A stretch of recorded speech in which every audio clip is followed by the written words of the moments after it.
Hey guys, welcome back to the channel. This is a story about what if Naruto the Last Samurai Council bashing. Before I start, please support for more amazing content, and do consider subscribing to my channel and share this video with your friends. This is written by Onirada37 and link in description and support writer. Let's start the video. Prologue. Fire burned as a battle raged between the opposing forces, one side dressed in blues and greens, the other dressed in browns and grays. The soldiers clashed at times with the use of blades, fists, and elemental magics known to the ninja of the crowd as ninjutsu. The battlefield was littered with bodies and debris from earlier charges on the enemy. Great gashes stood in the earth, a testament to the elemental ninjutsu utilized against the opposing force. Broken weapons also lay like an offering to the god of battle, praying that he would choose one of each side to defeat the other and survive this war. This did not hinder the spirit of the samurai and soldiers who held rank over the opposing enemies.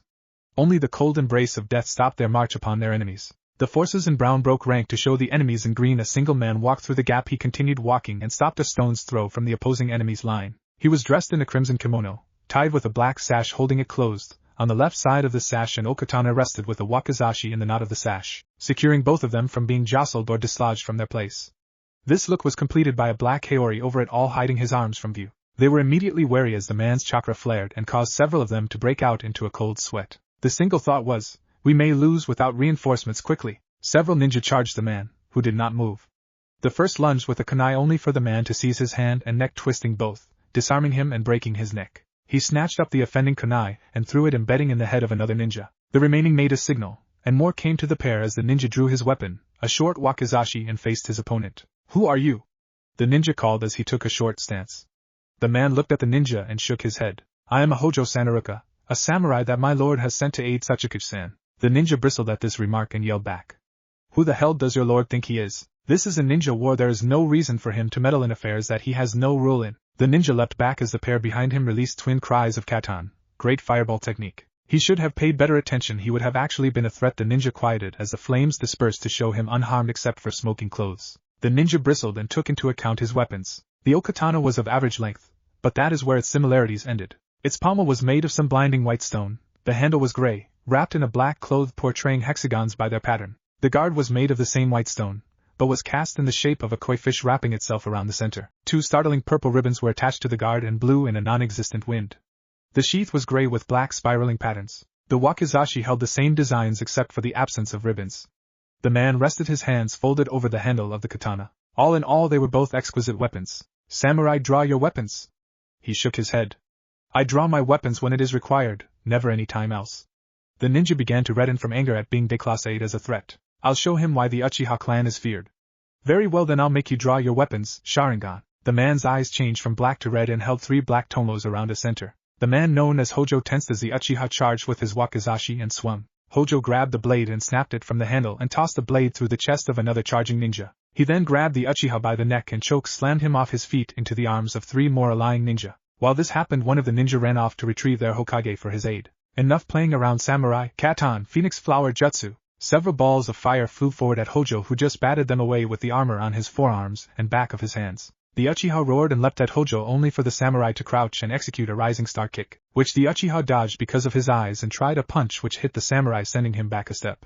The Uchiha attacked again with the fireball attack only for the man to wave his arm and a crashing force of water shoot towards the Uchiha and cut him and the entire group behind him down, much to the shock of the Leaf Ninjas and the IWA Ninjas. Hojo walked towards the Leaf Ninja, who were backpedaling as quickly as possible, hoping to get away from the man who cut down almost the entire spearhead of their battle formation with one attack. Leaf Ninjas, Hojo called as he stopped at their lines, forfeit and allow yourselves to be captured by IWA, and you will be unharmed under my command. The Leaf Ninjas roared back in anger, causing Hojo to frown. Very well, he said quietly. IWA Ninja retreat back for the final attack. The IWA force shot back immediately as Hojo raised his arms. Officer Skill Class 4 Ninjutsu, Firehawk. The ninjas looked on in fear as the sky grew dark and a large light appeared in the distance. As it grew closer, they could begin to make out a giant bird breathed in flame, which suddenly gave an unholy screech and divided into two birds of the same size. They both cawed and pulled up, scaring the ninjas as their close proximity had scorched the ground beyond comparison. They looked up and saw nothing until they saw them both merge into the original one and dive down at a speed that should have been impossible and explode on impact, bathing the ninjas of the Leaf in the equivalent of a nuclear firestorm. The Night Aim had appeared just in time to see the attack crash into the ground and wipe out almost his entire army in its path. He quickly made hand signs and sent a tidal wave of water crashing down on the flames, dousing them and saving his burning men. He then formed a water dragon and sent it shooting towards the caster of the attack. Hojo looked and dived out of the way as the dragon went crashing by. He turned and saw the Nidaime appear in a flash of blue with a clay object in his hands. "What did you do to my men?" the Nidaime said as the man eyed him with interest. "I disposed of them as were my orders by the Tsuchikage." The Nidaime looked at the battlefield around him and noticed the complete absence of any life except for the retreating IWA forces and the man in front of him. He nodded and tried to pull water out of the air to find it the equivalent of a desert, and realized he was at a major disadvantage. He scowled and drew Raijin, activating it. The man eyed the sword and reached for one of his own, except passing their handles and bringing a tanto out from behind him and crouching. Hojo then spoke. "Nidaime Hokage, understand that if you lose here your village will be destroyed in a flash of my power, so if you are going to make a last stand, now is your time to go down in history, for you will have crossed blades with Hojo Sanaruka, and if you do somehow survive will be able to boast of this to your dying day." The Nidaime nodded as they both lunged at each other. The guards from the wall of the Leaf Village paused as their Nidaime did battle with the odd samurai with his Raijin, expecting a quick cut and his death, only for the man to hold it off with the small tanto, and deliver a variety of close killing blows to the Nidaime, who briefly dodged each time. After a while the Nidaime crouched low and cut the man's chest, causing him to fly back. Hojo stood and was facing the Nidaime with blood gushing from his wound. He smiled and tossed away his broken tanto, instead choosing the option to do battle barehanded. The Nidaime charged only for the man to grab the Raijin's grip and twist it, to pierce the ground and deliver a shock along the ground before cutting off. The Nidaime looked at his trusted weapon in shock and faced the man, only for the man's foot come crashing into his head and send it flying off to the side in a burst of blood. Hojo then fell to his knees and let out a torrent of blood from his mouth. The samurai crawled over to the Nidaime's headless body and sat as a horse came carrying the Nidaime's head in his mouth. He took the head from it, and the onlookers watched as it disappeared in a swirl of black, showing it was some kind of summon. He then placed the Nidaime's head and connected it to the Hokage's body. "Nidaime-san, you are a true warrior. May we meet in the afterlife and offer each other our condolences. I leave this, however, should anyone be in danger from your village or something within its connection, all they have to do is find my swords here, and they will be endowed with my summon of the Horse Clan, a scroll over the mandate of the samurai, and a means to reach their goal. Who knows, perhaps they will also be able to communicate with the spirit of my swords on the scale that I do. This is my last request, Kami-sama." With this, Hojo Sanaruka dropped his swords on the ground and watched as they were swallowed by the earth. He then lay on his back adjacent to the Nidaime Hokage and allowed his soul to be freed from its earthly remains. Chapter 1, A Hated Child's Defense. Today was a happy day in the village hidden in the leaves. The next class of genin hopefuls had just taken their exam and did excellently. Tomorrow would be the day that they would be assigned their jounin sensei, and they would become true ninjas of their beloved village. Yes, today could get no better as their parents rained praise on them. One young boy did not agree with his classmates. He was the only one who had failed, and by the slightest percentage possible. He watched his classmates and their parents with an uncaring, almost detached look. He watched as a mother embraced her son, and he was once again washed away in thought. So that's a mother's embrace, looks as if she's trying to smother him in her chest. I wonder if my life had been different, would that be how my mother would embrace me? The blonde thought of this as he watched the pair who were seemingly oblivious to the world around them. He looked to the pair's immediate left, and watched dully as one of men make a cutting motion across his throat. Time to use my time-honed maneuver of dodging trouble. The man watched as the demon child smiled wide and hopped off the swing headed for the academy gates. The man smiled and turned back to his family content that he had scared the hated child off. As soon as the man turned back, the blonde's grin vanished and his look of thought returned as he headed for the gates, turning back to the door to the academy. There stood the Sandaime and Irika sensei. He nodded to the two and watched as the Hokage nodded back in response, and he left the academy grounds. So even now, Naruto, you miss what was so cruelly taken from you so long ago. I'm truly sorry for this, Naruto, but I must hold the answers from you still and pray that your spirit will still hold as it always does. The aged village leader looked up at the sky and couldn't help but think, Minato, what would you do? Naruto was walking down the road that surrounded the academy, and stopped as he looked to his immediate right. Do you require something from me, Mizuki-sensei? He seemingly asked the brick wall. The wall did not respond, but it was continually met with the blonde's steady gaze, till a man with white hair and a chunin outfit shimmer out of thin air. The chunin constantly cursed himself in his mind for allowing the demon child to sense him before he had planned on allowing it to happen. Outwardly he laughed, which did nothing to deter the blonde's gaze. Damn brat, feels as if I'm being watched by a Biki from the torture and interrogation department. Okay, Mizuki, time to lay your miraculous trap. Very good, Naruto. You being able to sense me shows that you are worth the time I put together for this little test for you. It wasn't very hard, Mizuki-sensei. You had ninjutsu lessons with the entire class today, and you must be a little low on chakra considering you didn't try to hide your signature. The blonde said as he inwardly pondered the thoughts of a test for him. He's an attentive little brat, isn't he? Most wouldn't have even noticed that small slit. Very astute, Naruto. Now what of my plans for your test? Would you like to hear it? The blonde scratched his neck and nodded.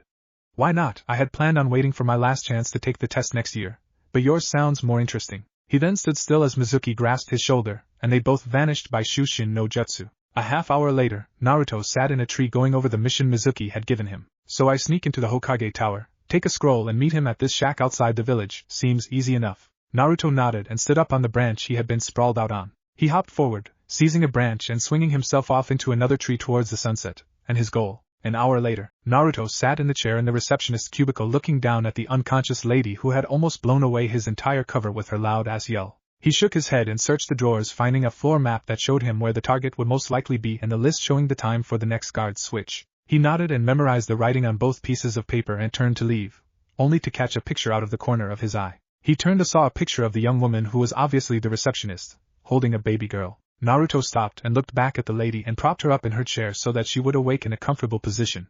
He then ran off down the hallway. He found his way to the scroll room with no trouble and found both guards already unconscious. It seems Mizuki-sensei was already planning ahead for me. He hopped over the downed guards and gave the door a push, unknowingly breaking a seal sequence which would alert the tower to his presence. Unfortunately, the lady who would usually relay the information was dreaming away in her desk chair. Naruto looked through the room and seized the door to the scroll cabinet, and gave a harsh tug. No luck this time. What to do, ah. Let's see. He left the scroll room and checked the unconscious Chunin guard's pouches, finding what he was looking for immediately, explosive tags. He chuckled as he went back into the scroll room and placed a weak one on the lock of the door. He shot out of the room and waited, should be right about. He pulled the door shut with a click now. Bang! He shot into the room and to the cabinet, searching quickly, found the scroll and tied it to his back. He headed to the door and stopped, taking one of the Chunin guard's equipment pouches and emptying it of the rest of its exploding tags. He then left via the nearest window. 10 minutes later, Naruto was flitting through the trees towards the rendezvous point. He took dull notice in his surroundings. Wasn't this near where the Naidame Hokage fell in battle? Now I kind of wish I had paid better attention to our geography and maps class. Oh well, Naruto thought as he leapt through the trees and hit the ground hard, right beside a well-abandoned shrine. He walked forward and read the plaque. Here is the place where our beloved Naidame Hokage, Tobirama Senju, fell in battle during the Second Great Shinobi War, fighting countless foes of undeniable skill. You know they write that. But with the way this village over-exaggerates, he probably just got stabbed in the back. Naruto said in denial of the village's take on events. He looked up and gave the moon a good look. I've never seen a red moon before, ha-odd. He looked around and whispered to himself. Naidame-san, if you did die here, maybe you won't mind looking after me while I try to learn a technique from this scroll, Naruto said as he pulled it open and gave the index a look. Kagebushin no Jutsu and its replication techniques. Nope, clones are my worst skill. Crashing water pipe no Jutsu, sounds cool. But I want to be able to do more than spit water at people. Mokutan, birth of dense woodland, that's one of the Shodame's signature techniques, and requires a bloodline. Hirashin no Jutsu, damn, that one belongs to the Yandame and requires a seal array. Edo Tensai, I don't like the idea of the disturbing the dead sleep. Next, Katan, hummingbird's harmony. I don't want to be another Uchiha who uses a fire show as a signature move. Mokutan, Mokubushin, once again clone, and Shodame's bloodline, Suiton, destructible water march no Jutsu, again with the damn water spitting. 5 hours later. Well, this is depressing, an entire scroll of forbidden kinjutsus, and I couldn't find one that makes sense for me to know how to use. Except the one on how to breathe underwater. But that was a freaking bloodline of the Naidame.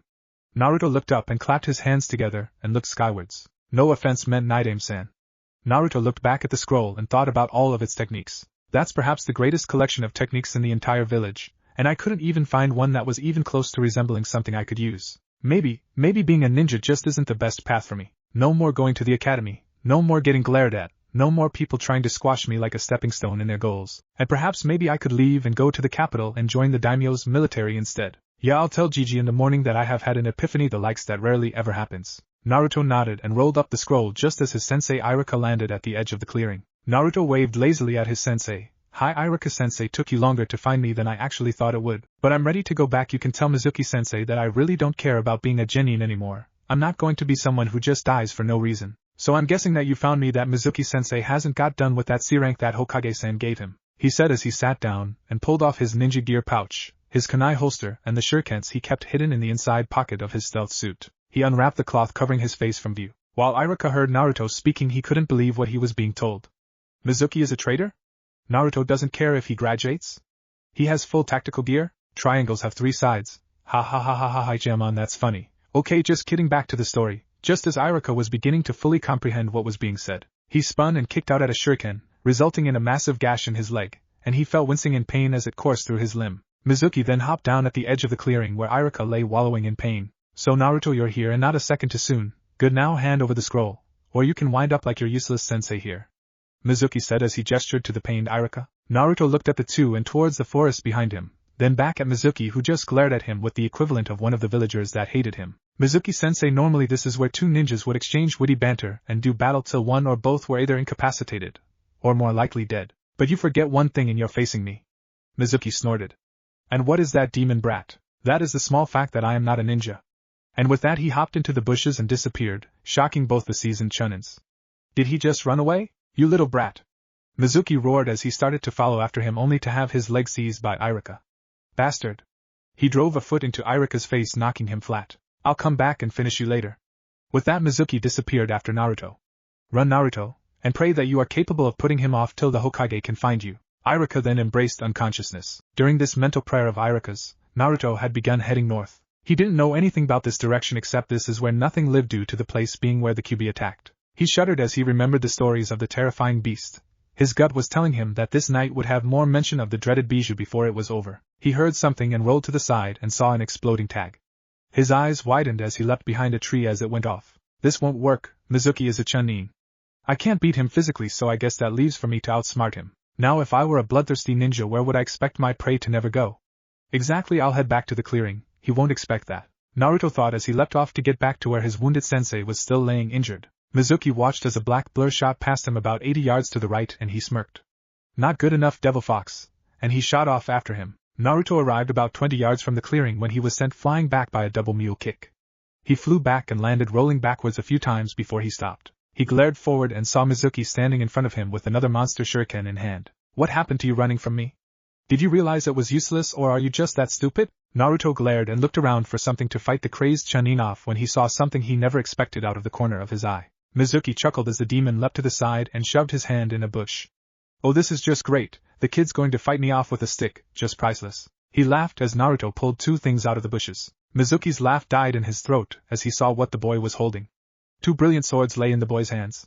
One being an okatana and the other a wakizashi. What the hell? Naruto was looking at the weapons in his hands with awe.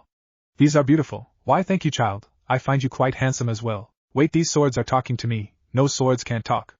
Am I crazy? Child, one as talented and handsome as you can never be crazy, just able to drive others crazy. Did a sword just quote snow country poetry?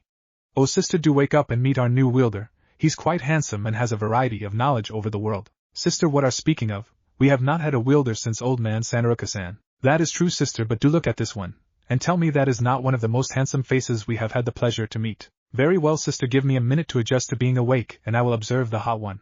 Hot one? Oh dear sister, he seems to be able to hear us even when we are not addressing him. He is talented. Indeed, and he is rather handsome. He will make a finer wielder, and when we get to be better acquainted, something else as well.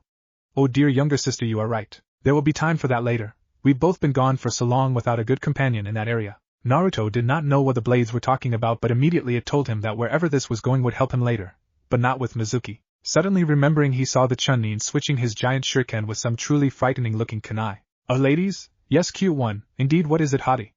I don't mean to be a bother, but could you help me end this man? A man where I see nothing worth fighting, hottie cute one. Do you mean the one who looks as if constipation is defeating him? Yes, my ladies, I like that. What do you think of it, sister? It will be a fine title till we better introduce ourselves, dear sister. I, however, would not give that pitiful excuse for a man a chance to feel my touch. I will do it then. After all, our last wielder did give you more chance in dance than me. What can I say, elder sister? Perhaps mine is just that much more beautiful. Sniff, sniff, what is wrong, ladies? Naruto thought as he dodged a lunge by rolling to the side. Cute one, younger sister insulted my beauty by comparing our dances, and Sniff saying that mine was inferior. I only said it because mine has progressed while yours has by no doubt gotten out of tune. Out of tune? Yes, older sister has been so long out of use that the symphony of battle probably doesn't even interest her anymore. Younger sister, you have gone too far. I have not lost the love, Sniff, I hold for battle. Elder lady? Sniff, yes, cute one. Perhaps younger lady just needs to see you dance once more, and you can show her why you are the elder. Perhaps the hottie is right, sister, show me that the other half of us can still dance. Sniff, very well, cute one, would you do me a request? What is it, elder lady? Would you owe enough, sister? She wishes for you to be her partner in her dance to show me that she has not lost her tune. Okay, how do I do that exactly? Quite simple, cute one, you must draw me for me to dance. As a rule, the man always asks a lady to dance. Well then, elder lady, would you have this dance with me? Oh, of course, cute one, let us begin. Okay then. Naruto rolled out of the way and reached for one of the handles of the swords and grasped it firmly, only for it to burn and cause him to fall and avoid being gutted by kunai. Wrong blade, hottie, I'll let it pass this time because you still have not been introduced. but next time I'll take your sweet little right hand off at the elbow. Sister, that was cruel. He did not know. You should apologize. No, do not scold her, elder lady. What? Huh, pain is my key to learning, and with this I will remember to always respect you two as individuals as well as a pair. After all, what doesn't kill you makes you stronger, Naruto thought as he ducked Mizuki's swipe and kicked him in the groin with an axe kick, causing untold amounts of cursing from the angered Chunin. Sister, yes? I like this one. He may be the strongest we've ever had as a wielder, and he may master us. You really think so? Indeed I do, don't you? I'm not sure, perhaps we'll know late. Sister, I agree completely. Elder sister, why do you pause? What has happened? I've been drawn again, and his life energy is positively staggering. It dwarfs the power of our creator. You can't be serious. Now I want to play too. You'll have to wait your own dances. No, sister, for there is no way in hell I'm giving up mine. Please, elder sister, just a little step? No dice, younger sister. Now watch us dance. While the sisters were talking, Naruto was admiring the feel of the wakizashi in his hand. It feels as if I'm holding hands with someone. It's so comforting. Of course, a pair cannot dance without being joined at the hand. And as a lady, it is normal for us to have soft hands. Are you alright, cute one? I'm ready, elder lady. Show both me and the younger lady that you have not lost your touch in the slightest. Naruto felt the warmth and saw the burn from earlier seal itself. It didn't vanish, but it no longer hurt. He then turned to face Mizuki. Mizuki's breath caught rising from behind the boy were the entities of a Oni-masked figure holding hands with a beautiful woman, and they tapped the demon child's back and he straightened. Mizuki-sensei, I have to thank you. If it weren't for this battle, I never would have had this feeling. A feeling of hope. A feeling as if I'm defended from the hate of the villagers. In response, I'll make this as painless as possible. With this, the demon brat crouched and his chakra flared, and still flared. Crap, the demon brat's at Sannin level and I still can feel his rising, but none of the demons. Mizuki watched as he took the cord off the scroll and tied both the okatana and the wakizashi sheath to his side.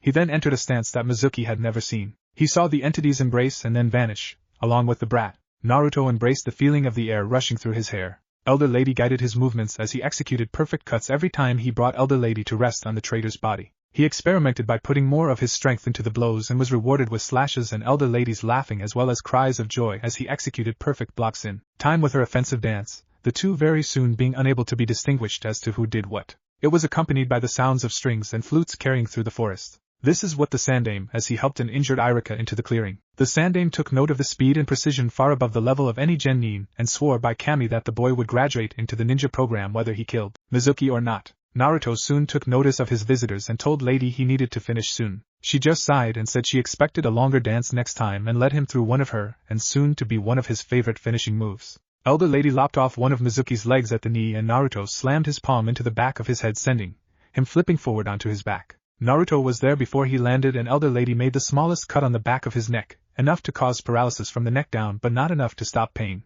He and Elder Lady then slammed her pommel into the back of the traitor's head, rendering him unconscious. Sarutobi watched as the boy handled the blade with the utmost care as he sheathed it. As Irika hobbled over to check on Mizuki, he went over to the boy. The boy just looked at him, and sat down, and held those swords close as possible to him. Naruto, are you alright, my boy? Sarutobi asked cautiously. The boy looked at him, and hung his head and nodded, making the Sandame relax somewhat, and told the boy what he and Irika had come up with as a plan to keep him out of trouble, and show who was to truly blame. Naruto nodded as the Sandame spoke and even answered questions the Hokage asked. Naruto, do you know why you're hated by your village? Yes, I've known since first year in academy, but still tried to prove everyone wrong. That one surprised the old man more than he expected. Naruto, do you resent me for holding this from you? A little, but I have a way we can make up on that later. The Sandame promised he would restore Naruto's trust in him by helping him any way he could. The questions were like this till they got to the one they both knew was coming. Naruto, where did those swords come from? The Sandame asked. They are my guard from Kami-sama to help me deal with the hate in the village. The Sandame immediately paled at the thought of a villager being cut up by Naruto. Not that way, Gigi. They're my mental and emotional guard. I wouldn't dare brutalize their beauty by killing ignorant villagers. The Sandame looked at the blade as he let out a sigh. They're beautiful swords, Naruto-kun. Naruto chuckled some and whispered to the swords, now don't let that go to your head, girls. There was a silence as he burst out laughing, shocking the Sandame by the fact it was real laughter, and not his mask. He chuckled a little himself as they both stood and Naruto flexed and Sarutobi remembered something as they walked over to Irika, who had just sealed the unconscious Mizuki into a scroll. Naruto-kun, how can I restore your trust in me? The aged Hokage asked. Naruto looked down but heard the lady speaking in his mind. You can allow me to graduate as an extra test and allow me to become a samurai instead of a ninja, he said in a strong voice that sent a chill down the old monkey's spine. Why a samurai, Naruto-kun? Because Gigi, I've seen the best techniques this village has to offer and none of them match me skill-wise, so I'm going to cut my own path as a samurai and leave the position of Hokage to those who are more wanting of it. That's a strong goal, Naruto. The Nidain fought several powerful samurai during the Second Great Ninja War. They are people who demand respect in all its purest form, and have unquestionable loyalty to those that they trust and serve. Naruto thought of this and asked both the sisters a single question. Ladies, may I ask something? Yes, cute one, anything for you. What is it? Yeah, Hottie, I'm listening as well. What's your question? How would the two most lovely swords in the entire world giggle? You are a talented flatterer, alright, like to be the companions of the future most powerful samurai in the entire world. I would like help this powerful samurai reach his primary goal, and others we may share. I just pray you don't lose yourself in the quest, or we will have lost the reason we started, and our love interest. She is right, cute one. We must not lose ourselves along the way. Absolutely. I can also promise something else along the way that you might enjoy. What is it? I'd better not be feeling this happy for you to just say that you're going to take us to exotic places. But sister, I would like to visit some exotic places with cute one. I would too, but this can't be all he had in mind. We will go to some exotic places, but what I was going to promise, there are going to be a lot of dances in the future. Yield for cute one, I wish to come with you on this quest of dances. Me too, but I still haven't gotten to dance with our new wielder yet. Next time's my turn, Hottie? Naruto looked at the Hokage and smiled. That sound like something I could do, Gigi. The old man smiled as they left the forest to the tower, and all the new adventures along the way for our aspiring samurai. Chapter 2, A Guiding Light. A bird cawed, signifying that it was morning in the Leaf Village. Many would have been unable to hear it as they would still be in the arms of sleep from the night previously. However, there was one exception to the forementioned. One Naruto Uzumaki lay sprawled out on his bed watching the ceiling. He scratched his head with his right knuckle, something he had been doing more often lately to his confusion. He looked at the knuckles of both hands and inspected the seals that had been placed there by the Sandaime. Restriction seals, they were supposed to apply massive amounts of pressure on the parts of my body, equal to the chakra my body can produce. He also said that since they were seals, I would not be making a branching off of my path as a samurai, considering that seals were first perfected by monks whose goal was to help all people equally. He said seals were the preferred weapons of officer samurai since it allowed them to use abilities known as officer skills, though Gigi couldn't tell me any more about what they do since they are so strongly protected by the skill dojos. Naruto sat up and flexed his hands, causing them to make terrible cracking sounds which echoed throughout the empty apartment. He sighed and looked at the calendar, and saw today was the day he would need to be in class, for meeting his class for team selections. He looked at the palm of his right hand and saw the after image of the burn from younger lady. He picked up the lengths of blue silk which he wrapped around both palms like the ladies had told him. He went over to the small closet and pulled on the light. Inside were a majority of clothes that he had made the purchase of during the week after the defeat of Mizuki with the money the Hokage had given him for retrieving the scroll of seals. He was glad that the orange was gone. There really was no use for the color. He pulled out one of the many identical sets and pulled it on. Bandaging his feet while leaving the toes uncovered solved his need for footwear. A pair of black pants took care of his legs. He took a length of black silk and tied it around his waist, hiding the belt he wore underneath to hold his swords in place from view. He pulled on a black netted shirt and pulled it taut underneath his belt. He proceeded to pull another pair of bandages out and tied them over his forearms. He then headed over to a cabinet across from his bed. He opened the cabinet and showed what lay inside. His beautiful swords and a set of armor, not full samurai armor, but light oiled leather armor that he had bought from the weapons store. It was there to go underneath his clothes for extra protection. He put the greaves on underneath his pants, then proceeded to belt the breastplate over the net shirt, and attach 2 thin shoulder pads to the breastplate. The forearm guards he just belted over the bandages he had earlier applied. Naruto then stretched, making sure there was no pinching or unnecessary hindering of movement. He nodded and pulled out the last pieces, 2 guards that would protect the back of his hands, while leaving his palms bare. Naruto checked that they were secure and pulled the gray shirt on over the armor on his chest and shoulders. He then seized the GI top and pulled it on, securing it with buckles on the side, and tucking it into his sash, and the belt underneath.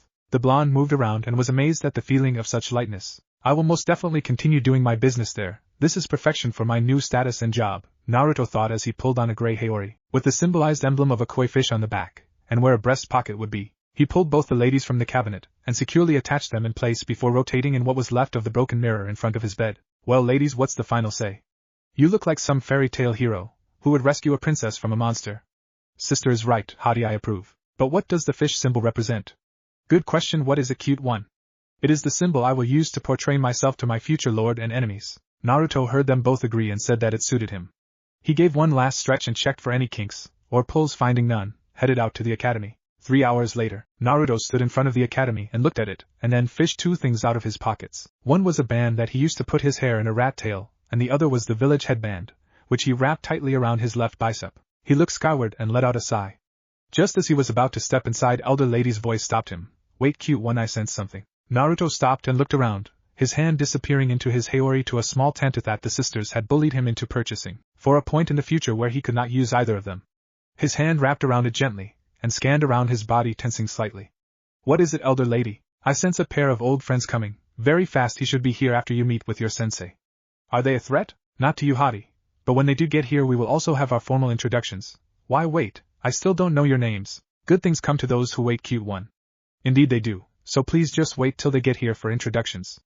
Okay, my ladies. With this, Naruto released the tanto and walked into the academy, ready and waiting for what may happen in the future. Iruka looked at the class and was about to tell them to wait till he saw Naruto flutter in through the back window and take the closest seat, unnoticed by everyone but Shino Aburame, who looked in the direction of the window with a slight raised eyebrow. Iruka watched as Naruto pulled both swords from his side and rested them in the crook of his shoulder, then closed his eyes and motioned for Iruka to begin. Iruka smiled and told the class to quiet down using his big head no jutsu. This caused Naruto to smile, and he began to speak. Well, class, congrats on passing the exam, and for Sasuke to set a new record on the class of the jutsu of his choice. He smiled widely, causing the fangirls to sigh dramatically while looking at their love interest, and the Uchiha to smirk arrogantly. Class, today you will be divided up amongst yourselves into teams of 3 and will receive your sensei. Teams will be 1 to 6 teams not of significant importance. Team 7 will be Sakura Haruno, Sasuke Uchiha. Yes. I'm with Sasuke. Take that, Ino pig. The pink-haired girl yelled, causing Naruto and Kiba to wince, and Shino to calm down his hive, telling them he was not under attack. Yes, thank you for that amusing interlude, Sakura, but the last person on your team will be Naruto Uzumaki. Your sensei will be Kakashi Hatake. The entire class was silent as Shino continued to look at Naruto, and to Naruto's amusement Hinata Hyuga, who let out an eep, and look around, even going so far as to look under her desk to see if she would see if the smiling blonde boy was there waving at her, but to her disappointment no one was there. Iruka-sensei, I think you forgot that Naruto didn't pass and isn't here, so who's really on our team? Sakura said as several of the other students nodded in agreement, except for Hinata, who was still searching unlikely places for him, such as underneath her seat, at the space behind the desks in front of her, and in her desk drawer. Sakura, that is your team, please don't make me repeat myself. Iruka said in a stern tone, causing her to scrunch down in her seat. Now team 8 will be Shino Aburame, Hinata Hyuga, and Kiba Inuzuka. Your sensei will be Kurenai Yahi. Team 9 is still under Might Guy's tutelage, so that leaves Team 10. They will be Chuji Akimichi, Shikamaru Nara, and Yamanaka Ino. Your sensei will be Asuma Saratobi. Everyone wait here for your senseis, and they will take you for your first team meetings. Iruka finished while giving Team 7 a sad look that Naruto sensed, and looking at his sensei raised an eyebrow. Iruka just shrugged at this and left via Leaf Shushin. The genin hopefuls then got comfortable with what will hopefully be a short wait. Meanwhile, in the office of the Hokage, the Jounin instructors watched the students through his crystal ball, and were receiving their orders from the village leader. Okay, Jounins, you heard Iruka-san, those are your teams. Report to them, introduce yourselves, and inform them of their real test tomorrow. Dismissed. With this, the Hokage watched as they all disappeared as one. 3, however, stayed behind to speak with the Hokage about their teams. The first, being Asuma Saratobi, walked forward and addressed the Hokage. Hey Pops, should I check with their parents on what skills they have already? The Hokage smiled and shook his head. That won't be necessary, their knowledge is all on file. Asuma nodded and stepped back, allowing Kurenai to step forward. She opened her mouth, but the Hokage beat her to it. Yes, Kurenai-chan, I am aware that you are newly instated, but I know you are capable and hopefully you can be a better teacher to them than others, such as Anko-chan. Kurenai nodded and Asuma, and she both exited the room, leaving Saratobi with Kakashi. Now Kakashi-san, what is it that you need?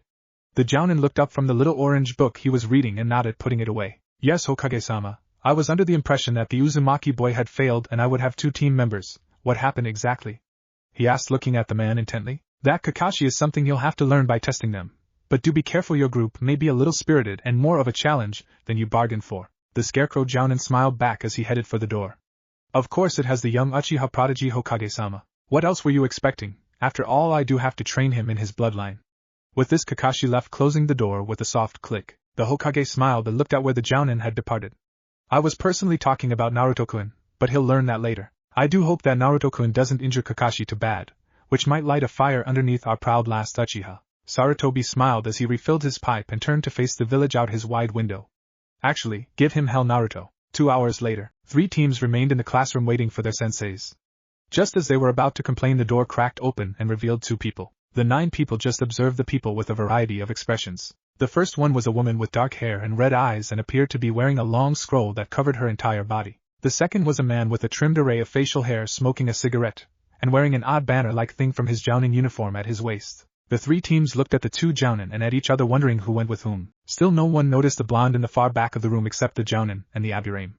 The lady who wore a scroll stepped forward and spoke out, Team 8 with me. With this, the tracking team stood and began to leave. Shino paused and looked back at the classroom, and wondered if he should expose the blonde. Then he shook it out of his head and just bowed to Naruto, getting an odd reaction, causing most to look at Sasuke thinking he had done something. The Uchiha snorted and looked back out the window. Naruto looked the Uchiha with supreme distaste and inclined his head, signaling back to Shino, who left. The man with the cigarette watched this with a small amount of surprise. Team 10 with me. The three stood and followed the man out. Ino shooting a glare at Sakura, Chuji snacking on a bag of chips, and Shikamaru turned to look out the window, finally catching sight of Naruto. What? How long has he been there? I didn't hear him make a single sound. More importantly, how long has he been there? Shikamaru thought, as everyone was thinking he was just being lazy and watching clouds, except Naruto, who grinned and inclined his head. Asuma watched this as his group filed out, and he looked back at the group. Poor kids, he said as he left them doing whatever it was they was doing. Sakura looked to her left and right and thought, I'm finally alone with Sasuke Yuen. She looked at him and looked off to the side, blushing, causing the blonde in the background to raise an eyebrow. Please tell me that isn't what I think it is. What's what, Hadi? I think there is a girl portraying traits of fangirlism to the one whose hair is reminiscent to that of a duck's rear. Not to worry, Hadi, we are here to keep you sane, just don't look directly in the girl's eyes. That won't be a problem, she still hasn't noticed I'm even in the room. Really cute one. How long have you been here? Naruto shook his head and pulled a bronze ornamental pocket watch out and checked it. About 4.5 hours now. Oh good God, and she is trying to become a ninja? Your village is doomed. I concur, cute one, this is not good, but perk up, our friends will be here in a couple of minutes, and someone just entered the grounds of the school. Finally I can hold till then, I'll talk with you later. Okay Hadi, chat with you later. I also will speak with you later when we meet our friends. Alright then. Naruto looked forward and saw the pink-haired girl trying to get a date from the Uchiha, who continues to tell her no for some reason. Naruto's sweat dropped as the guy continued to scoot farther away as the girl tried to grab his hands. Naruto watched as the girl sucked in a load of air, and he gripped his ladies tightly. But Sasuke-kun, why won't you go to lunch with me after we meet our sensei? Naruto shook his head as the door began to be pulled back, capturing his attention. It opened to see a man in standard Jounin uniform except for his headband pulled down over one eye, gravity-defying silver hair, and a small orange book that Naruto narrowed his eyes at. Kakashi looked at the three and saw Sasuke trying valiantly to keep out of the abnormally loud one's reach while the other just watched while shaking his head. The two looked at Kakashi, and the pink-haired one asked a question. Are you our sensei? He nodded and watched as the blonde bowed and shook his head again as she yelled out, You're late, sensei. She screamed, causing Kakashi's ears to cry out and demand that he kill the source of the screeching. Kakashi shook his head to clear his head and turned to the group. I don't like you guys by my first impression anyways. Anyway, you three meet me on the roof. With this said, he disappeared. Wait, Sakura said as she and Sasuke stood. Did sensei say there were 3 of us? Sasuke's eyes widened and he spun, seeing another person standing and heading for the back door of the classroom. He glared as the figure looked back at the two and shook his head, then exited. The other 2 teammates looked at each other and watched the doors slide shut before they sprinted out, planning on catching and interrogating the newcomer before he reached there. Sensei. Kakashi lay back on the rails of the roof reading his book as the door of the roof burst open and showed a huffing and wheezing pair. He looked at them and smiled. Is your other member taking his time? Sasuke looked at his teacher in confusion as Sakura said he was ahead of us. Kakashi tilted his head at this and looked to the left and right, not seeing anyone before he looked up and saw the last teammate standing on a phone wire. The pair were still looking as he located him. Kakashi's visible eye widened as he looked at the blonde. He's got quite a level of speed and stealth to be able to get up there before his team got here and without me noticing. Naruto, right? The figure nodded. Why don't you come down here so we can get introductions underway? The blonde nodded and stepped off the phone wire and hoped down as the rest of teams sat down in front of their sensei. Would you like to sit? Kakashi asked the blonde as his teammates watched him carefully, half expecting him to sink through the roof like a ghost. The blonde shook his head and leaned against one of the pillars closest to the group. Kakashi gave a sigh and clapped his hands. Alright, let's get to know each other. Everybody go around and tell everyone a little about yourselves. The 3 looked at each other before Sakura raised her hand and asked, like what, sensei? Oh, you know, name, goals, hobbies, likes, dislikes, just a little bit about yourselves. Sakura looked at Sasuke, who was glaring at Naruto, who was just looking back at the door like he was about to take off. Could you go first, sensei? After all, we know nothing about you, and you can show us how it's done. Okay, then what can I tell you about me? He cradled his chin and thought as his team gave their complete focus to him. Well, my name is Kakashi Hatake. I'm a jounin. I like some things, I dislike a few things, and I have lots of hobbies. The 2 looked at each other while Naruto looked skyward. All we really learned was his name, Sakura said to Sasuke, who nodded. Naruto, on the other hand, was completely ignoring the group after he heard Kakashi give his pretty useless intro. He was thinking more about these friends of the ladies he would meet later. He was pulled from his thoughts as Kakashi spoke. Alright, ladies first. He looked back as he heard Naruto snort. Sakura glaring at Naruto as well. My name is Sakura Haruno. I like. She cuts a glance at Sasuke while Naruto shudders. I dislike Ino Pig and Naruto. She glared back at him just to see him look at her as if she wasn't there. Who isn't upset when someone says that they hate them? My goals and dreams are both tied to the same thing. She cuts off and looks at Sasuke with hearts in her eyes. Great, I got a fangirl. I'll have to break her of that. Who the hell is that guy? He isn't Naruto. That idiot can't sit still. And this guy barely makes a sound. That was a very odd intro for a kunoichi. But who am I to judge? I'm not a ninja anymore. Would I have cared more if things hadn't changed? Alright, next is Uchiha-san. Sasuke looked at his sensei as if he were a small ant on the road. I am Sasuke of the Uchiha clan. Likes really don't matter since most things I dislike. My hobby is training. My dream? Dreams are just a word. Mine is an actuality that hasn't happened yet, and I will restore my clan and kill a certain someone, Sasuke said as he stared at the ground in anger. As expected, he is an avenger. I'll make full on my promise to Obito by helping his kin. Sasuke-kun is so awesome and cool and handsome and powerful, and, okay, I'm cutting this off, this could go on forever. So the last of his clan does plan on reviving his clan. That seems understandable, but if he is planning on me dying, he won't get around to it. Okay, last but not least, Naruto took dull notice that the entire group was hanging on his every word. He pondered this as just their way of intelligence gathering. Let's see, I am Uzumaki Naruto, my likes are my own, and my dislikes are perverts, arrogant overconfident people, and fangirls. My hobbies are dancing with one of two lovely ladies, learning seals, and establishing friendship with a few of the people I can stand. My dreams are too future-sighted and important to me for any of the people assembled here to understand. Since when did Naruto talk so cold to people? It's a little frightening. PFF Dobe's hobbies are dancing and making friends, and I thought he was strong. He just single-handedly told us that he dislikes his entire team. Though the rest is interesting, I didn't know about the ladies or the seals. That wasn't in any part of his file. And what happened to the little ball of energy that wanted to be Hokage? This warrants some looking into. Okay, then that's it for today. Report to Training Ground 7 tomorrow for your Genin exam. Sakura spoke first. But sensei, we already graduated, why would we take another exam? You're not going to like what I'm going to say next. And then Kakashi began to explain. Half an hour later, Naruto looked at the piece of paper saying the rules and regulations for his test as he leaned against the pillar. He finished and was about to leave when he heard Sasuke call out, "Hey Dobe, not that I care, but how did you graduate anyway?" Naruto looked back and thought of an appropriate answer. "I graduated in a way only I can," he said as he began to leave. "Naruto Baka, don't disrespect Sasuke-kun, now answer him immediately," Sakura screeched. Naruto turned as he heard footsteps and saw Sakura charging him. Naruto immediately analyzed everything as the ladies had taught him to. Incorrect stance, legs too far apart, body not tensed enough to allow her to change or block a retaliation, thumb curled into the palm of her hand. Tensing of upper body shows it's a retaliation to my poking at the Uchiha's pride. Method of disabling threat? Sakura lashed her fist out of the blonde only for the blonde to angle it away to the right, and cause her to stumble forward as he seized her other arm and held it out from her, body stopping her from moving. Sakura tried to free herself as Naruto held her arm and Sasuke looked on in shock. The Dobe had just disabled a threat he hadn't barely even seen and now held their teammates at her mercy. Naruto just stood there calmly holding her arm in his disabling move, before letting go and allowing her to fall forward with her own momentum. Sakura, I am no longer going to be attacked without me taking proper action against the attacker. However, seeing as I am not a ninja and I have adopted the lifestyle of a samurai, I will not strike back unless I feel you are a threat to me or my person, which at your current level, I'd be in more danger of being attacked by a group of toddlers with blankets than yourself. Naruto looked at Sasuke, who grinned arrogantly. You Uchiha are perhaps of more threat than the girl here, but less than the toddlers outfitted with blankets.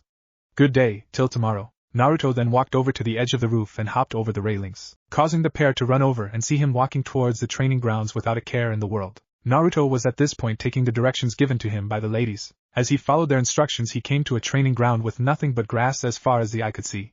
Should I look on the ground, ladies? He was cut off by a sound he didn't expect to hear. Behind him was a horse.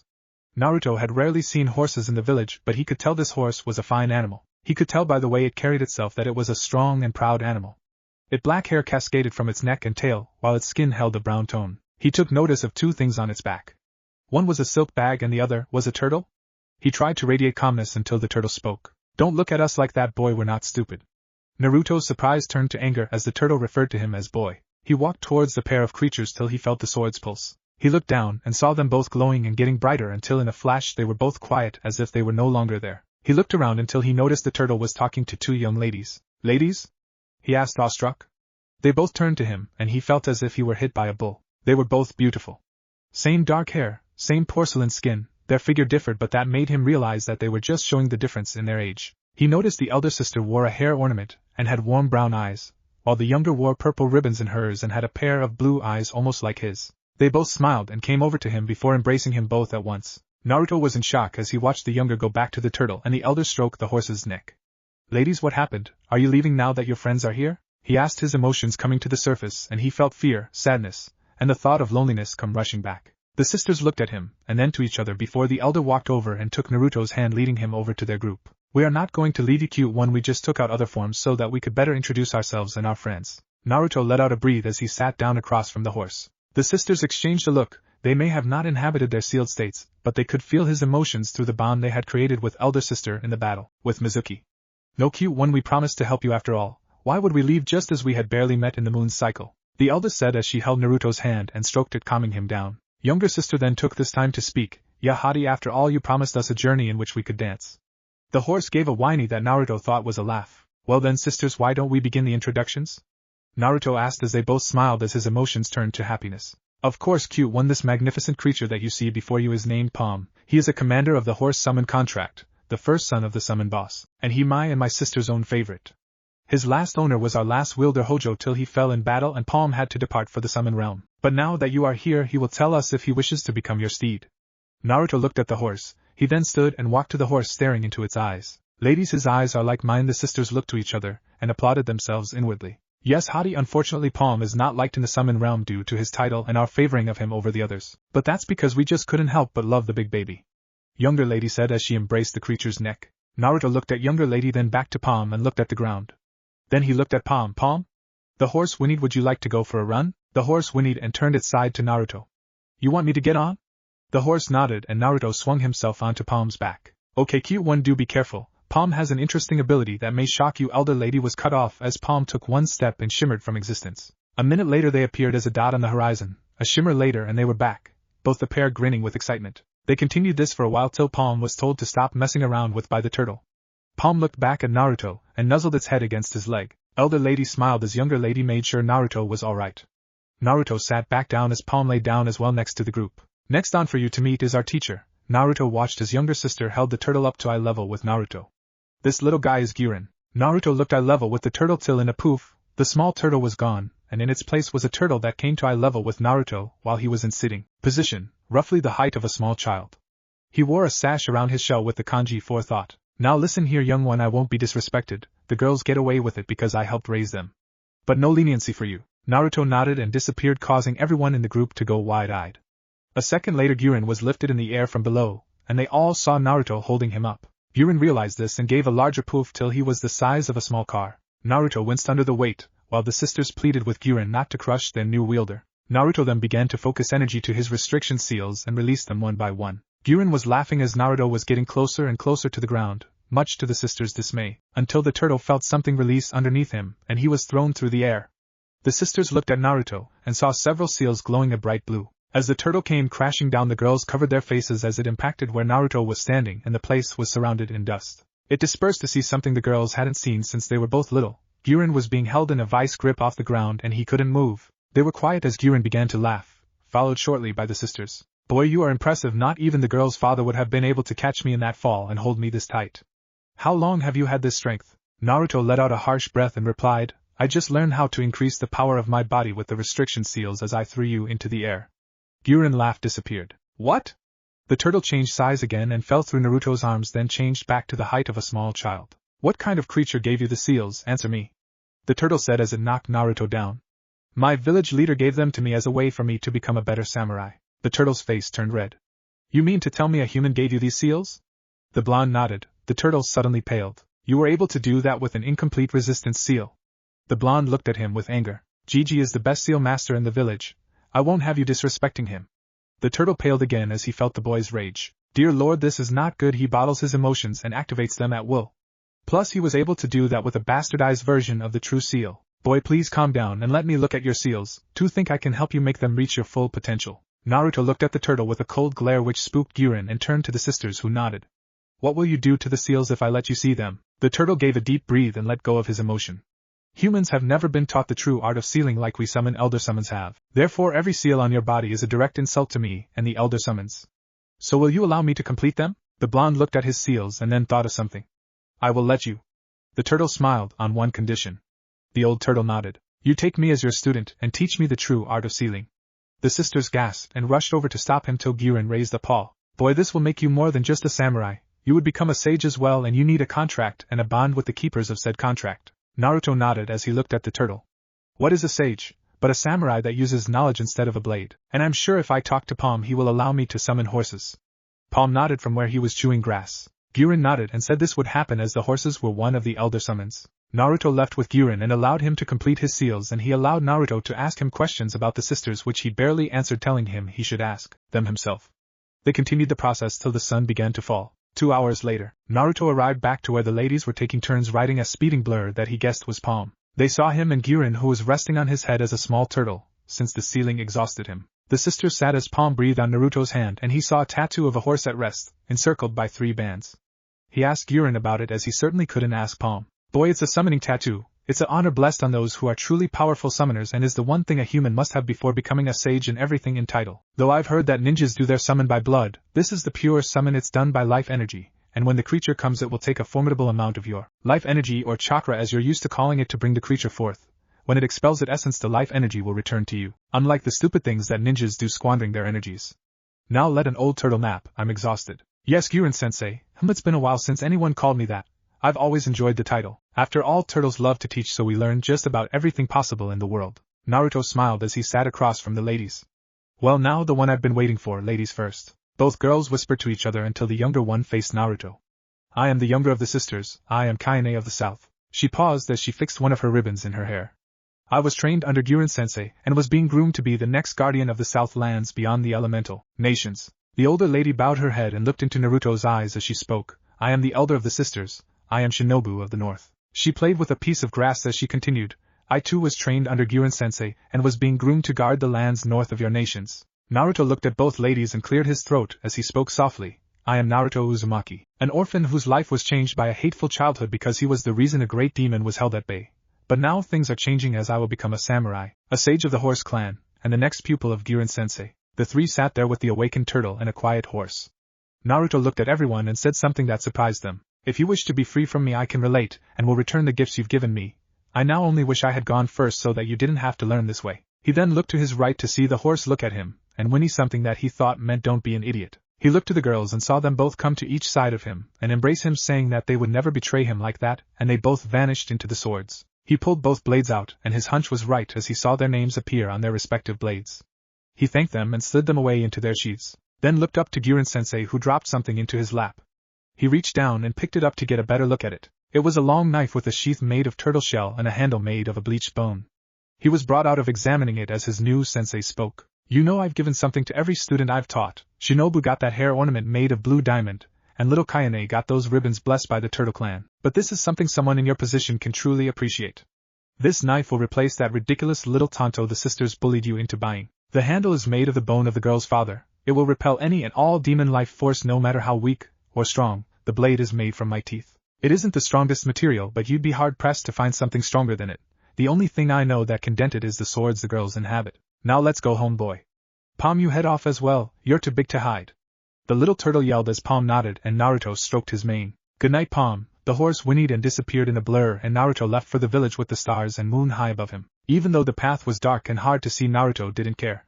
He had people now who would for this day forth be his guiding light unto the path that was laid out by Kami. Chapter 3, A Reason. Naruto sat in the trees of Training Ground 7, conversing with his only real sensei. He had been arguing with his sensei over the past changes that had occurred and something that was worrying him. "Guren-sensei?" "Yes, Naruto?" Naruto looked at the turtle who had taken to riding on his right shoulder. "Do you think that I am becoming too strong too quickly? I mean, I already was learning how to use Shinobu and Kainehime, and here I am learning seals and officer skills from you as well. Add in the sage of the Horse Clan and I feel as if everything I do is putting too far ahead of my level?" The turtle let out a sigh in amazement. He is worried about becoming too powerful. While most in the village strive to reach this level, he is so worryingly holding. Amazing. The turtle patted Naruto's shoulder with one of his front legs. "Naruto, what kind of village do you reside in?" "A ninja one, sensei." "Exactly, and you are a samurai. They will have powers that you could never to hope to be able to cope with, without these said abilities you will be acquiring. So let that thought put your mind at rest, and if that doesn't, don't you think your Himes and I are a good enough judge of character to pass on what we know to a worthy individual? Think on this, Naruto." Naruto nodded his head and looked at it from the point of view that Guren-sensei had shown him. He nodded and looked back at the openings of the trees where light filtered through. "Thank you, sensei. I forgot that I was deemed worthy and promised not to bother you in the future with silly questions." "Naruto-kun, don't say that. Guren-sensei is a teacher at heart, and how are you to learn without asking questions?" "Yeah, Naruto-kun, questions all have value, even silly ones." Naruto nodded as Guren spoke. "They are right, you know that's what it is they do. point out flaws with utter tenderness to the individual. Naruto nodded as he saw both Sasuke and Sakura walk in the clearing. Sakura looked at the bastard who in her opinion had nearly ripped her arm off on the roof yesterday. Sasuke just glared because of the insult that had been thrown at him. Unfortunately for Naruto's teammates, he didn't remember anything from the roof yesterday. If you recall, he had a very memorable night, what with the deciding his future, and the gaining of his Heims names and his sensei. He looked at the pair, then shrugged to himself and drew from a silk bag on his back a scroll that read, Officer Skills 1 Basic Support Skills. He unrolled it, and walked away reading it to himself so he could begin the most basic skills of a samurai. Leaving his teammates in confusion, Naruto stopped when he felt that he was far enough that his teammates wouldn't spy on him and looked at the first skill. Support Skill 1, Rally. This technique allows one to raise their attacks to a higher level than normal. Technique does not allow massive bursts of skill unlike its big brother technique X Rally. See Officer Skills 2 for this technique, as it adds on to what already exists. Naruto laid down the scroll and read how to activate it. It seems that all these basic support skills just require a thrusting motion with my sword arm, Naruto said while receiving an affirmative from his sensei. Very well. Naruto took a few steps back and turned to his sensei. He went through the motions and called out Rally and thrust with his sword arm and punched a training log. It only cracked the bark but a little. Naruto looked at the mark, then struck the log with an unenhanced punch, getting what he sees to be the same result. Guren-sensei, it doesn't seem to be working? He pointed as his sensei looked it over. No, the rally attack was stronger. Its attack caused a larger crack to appear. You will get at the level to advance to the X-Rally technique, I say, with about 250 more repetitions. Then we will proceed to the first of tactical skills. Naruto nodded and took up his starting position and continued to practice the rally skill. Guren settled down in the shade of a tree to watch his new student, both of them completely oblivious to the time of the test drawing near. 2 hours later, Rally! And Naruto flicked his hand forward and released a devastating kick to the tree, before he fell to the ground. He looked to see a chunk fall out of the new tree and crash into the ground. He realized that the scroll had just exaggerated with the thrusting of the sword arm, and any movement would be sufficient, and the power could be distributed to any part of the body. He found this out as he kicked a pebble after missing his punch and embedded it into a tree's bark. He smiled as he saw the strength the attack had gained in this short time. Guren looked on with utter amazement. The boy has the ability to progress to the level of the X-Rally, and distribute it out through his body in just 2 hours. Guren shook his head and made his way over to his downed pupil and sighed. Well, Naruto, you really seem to have done a number on yourself, and the life energy signature I just detected shows your Jounin leader has just arrived. So I am going to show one of the higher support skills I expect you to learn later on. Support Skill Advanced, X-Heal. With this, the blonde's body was completely and fully healed as well as filled with new energy. He sat up and looked around with what seemed to be a completely new body. He turned to his sensei and winced. I could have used that one growing up. The X-Heal cannot be used on oneself, only on others.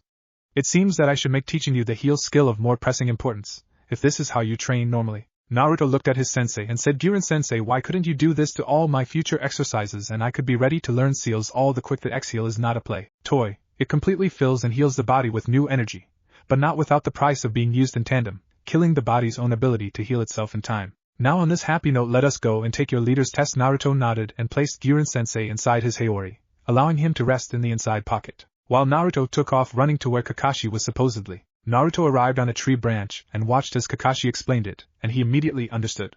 He hopped down and landed just beside the group, surprising the Jounin. Well, hello Naruto, I'm guessing you heard. He nodded.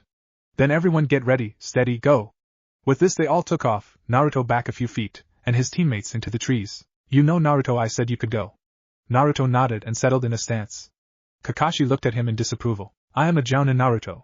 I'm possibly very capable in wiping the floor with you in taijutsu. Naruto didn't respond except to beckon Kakashi to begin. Kakashi sighed and charged. Naruto immediately began to analyze. He favors a style of attacking with a moderate first, and then increasing more force as he continues. Method to disable? Lunging short distance attacks till I get an opening and then use the rally skill. Naruto leaned back and let Kakashi's foot fly over him. He landed a punch to his leg, but got no reaction. He leapt back as the cycloptic opponent threw shuriken at him. He batted them away with his hand guards as he went back to calculating. My earlier blow was just a touch since I didn't expect such an opening, and as expected he brushed it off. Now I just got to hit him with a good rally attack and hope the others understand what the test means. Kakashi watched with interest as the blonde went back to blocking him as he released a barrage of decent speed fists to the blonde, who responded with a kick to the solar plexus that he was barely able to avoid. This doesn't make sense. His file said taijutsu was his best technique array, but it put him at low genin, and he is attacking with high to medium chunin skill. Is this what the Hokage was talking about when he said he was changed by the scroll? Kakashi unfortunately zoned out at this moment, and that was all Naruto needed. Rally technique, he roared in his mind as he let loose a devil's barrage of rally-enhanced fists on the Jounin's chest, scaring him with the speed and finishing with an enhanced mule kick that sent Kakashi bodily through the air. He is definitely not portrayed by his file correctly, as Kakashi substituted with a log. Naruto saw this and took off for the forest and his teammates. Taijutsu done, next up Kenjutsu. Naruto thought as he searched for his teammates. While Naruto had shot off in pursuit of his sensei, Kakashi was sitting in a branch a few feet behind his only female student. He sighed as he heard her make a mention to finding Sasuke and made a hand sign before grabbing her attention. Sakura, look behind you. He smiled as she turned and was immediately thrown into his genjutsu. Sakura looked around as a flurry of leaves circled around her. She was trying to piece together what had happened when she heard a very weak voice say her name, causing her to look in its direction in confusion. There was her Sasuke, resembling what most would declare a pincushion of kunai and shuriken. He was half standing, leaning against a tree for support, blood pouring from his body. He only reached out to her, as she lost control and let out a scream. A little distance away Kakashi watched, quietly pondering if what he did was a little bit of overkill. He pushed away the thought as he saw her blonde teammate come rushing out of the forest with his katana drawn. He sat back as he watched to see what the blonde would do to his teammate. Naruto crouched down next to Sakura and checked her vitals. She is fine, seems as though it was a false alarm, though it seems as if the sound of her own voice at such a pitch knocked herself out. Naruto-kun, can I kill her? She is a real bitch, and I promise that she won't feel a damn thing, as I know how you don't like for things to suffer. Naruto's mind was invaded as the sound of Kayaneheim's voice rang out, only for her older sister to immediately scorn her for such a thought. He shook his head as he searched for any sign of the Jounin. He then felt an abrupt flare of chakra signaling the casting of jutsus. He sighed and sheathed Kayane, much to her dismay. He growled to himself as he picked up the bitch, and holding her in a fireman's carry shot off in the direction of the chakra flare. As Naruto had found Sakura, Kakashi was at the point of getting around to testing Sasuke's skills. Said Jounin had just dodged a trap set up by the fledgling Uchiha, only to be thrown into another match of taijutsu. He dodged Sasuke's fists and, bringing his forearm up, blocked a bruising sky kick. He immediately felt the bells move and tossed the Uchiha air away safely. He watched as the Uchiha flipped through the air and cast hand signs, then crying out, "Katan, great fireball technique." Kakashi's eye widened in fear as the fireball shot forward. Sasuke looked at where his teacher had last been and quickly looked in all the immediate directions, trying to ascertain said ninja's position. He was suddenly taken by surprise as a hand pulled him underground and left him only with his head above ground. Sasuke-san, you are right, you are at a higher level than your teammates presently. But do not over-exaggerate your skills, you still need a lot of training. Your teammates are on their way, so when you are all regrouped, come and give yourself another shot. Ja-eni. With this infuriating remark, Kakashi disappeared in a puff of smoke and leaves. About a second later, Naruto burst into the clearing and saw Sasuke's situation. He crossed the distance and dumped Sakura unceremoniously from his back as he kneeled to the Uchiha. Sasuke-san, as much as you would wish to defeat me and hold the bragging rights to such act, we need the combined efforts of you, myself, and the pink-haired pain to come out of this test passing. Don't you agree? Sasuke looked at the supposed dobe in astonishment and nodded. Naruto let a small smile cross his lips, not at the idea of a truce but at what was to be done next. Good choice, now let us get you out of there, Sasuke-san. Sasuke braced himself as he got ready for Naruto to dig him out, only to be shocked as Naruto flexed his arm and punched a crater in the soft ground, leaving Sasuke only half buried. Sasuke immediately pulled himself out. Naruto nodded and turned to the female in disdain. I'm afraid you will have to rouse her, as if I did it. I would have to listen to her gripe about me annoying her with the embrace of consciousness. Sasuke nodded and went to waking Sakura while Naruto went to fanning out his senses and soon locating the cycloptic Jounin at the starting point for their test. He turned to see Sasuke explaining to Sakura what had happened and helping her to her feet. Naruto turned to the pair. We have less than an hour left. Normally a high-ranking ninja mission is supposed to be done in less time than this. This is, however, of vastly more importance, as we are not a trained ninja squad but 2 rookies and a future samurai. So even though the situation is of just as much pressing importance, we cannot encounter the Jounin without a plan. Naruto looked around and then beckoned the pair over as he crouched down. So this is my plan. The wind blew through the trees as the 3 gathered in a huddle and the blonde discussed his plan, bringing a smirk and a smile to his teammates' lips. Then he stood and they all shot off after Kakashi's trail, unaware to the eye of a shadow clone that was hidden in the trees. Kakashi looked up from his reading of his orange book to see his team appear in an eagle formation, Sasuke at point with the other 2 flanking him. He frowned through his mask as Sasuke shot forward, with Naruto guarding his blind spot, while Sakura let loose untold hell with fairly accurate throws of shuriken and kunai knives. Kakashi hopped back to dodge Sasuke's incoming lunge, while Naruto came up in perfect sequence with a sword cut that Kakashi's eyes widened at as it nearly left a small cut on his neck, which would have ended with his lifeblood pouring and feeding the ground in front of him. Maybe it was a mistake to tell Naruto that he should come with me with the intent to kill, Kakashi thought as he narrowly dodges a kunai to his temple courtesy of Sakura. He was unprepared, however, as Sasuke let out a fireball jutsu that he leapt over only to nailed in the chin by the Uchiha. Naruto watched as Sasuke went back into the assault of taijutsu. When he sensed something wrong, he turned to see Sakura charging with a kunai in hand. No doubt to help her Sasuke-kun when Naruto intercepted her and spoke. Sasuke-san will be fine, why did you abandon the plan? Sakura looked at her teammate with fear and mumbled something Naruto definitely did not want to hear. I am out of ninja tools, baka. Naruto looked at her in amazement, and wondered if she was going to ever survive in battle if she came unprepared. Very well, Naruto said as his mind hatched a plan. I know a way you can still help Sasuke-san, but it will require some rather unorthodox methods. Naruto immediately told her what to do as she cast hand seals. Kakashi paused in his fight with Sasuke to look for his blonde, in his mind, student. His worries were banished as he saw both him and Sakura charging at him. He immediately worried as it seemed they had changed their tactics. He braced himself for the worst till he realized at the last second. No footsteps, clones. He didn't have time to continue anything to check his surroundings as Sasuke went back to his unrelenting assault. Sakura looked back at Naruto and asked what now, baka, only to see him scanning the battle intently. If she had to describe it, she would say he was taking each fighter apart with his mind. He turned to her and told her to ready her kunai, which she did. He then told her to charge. They both did so, but not to go unnoticed by Kakashi, who threw a kunai.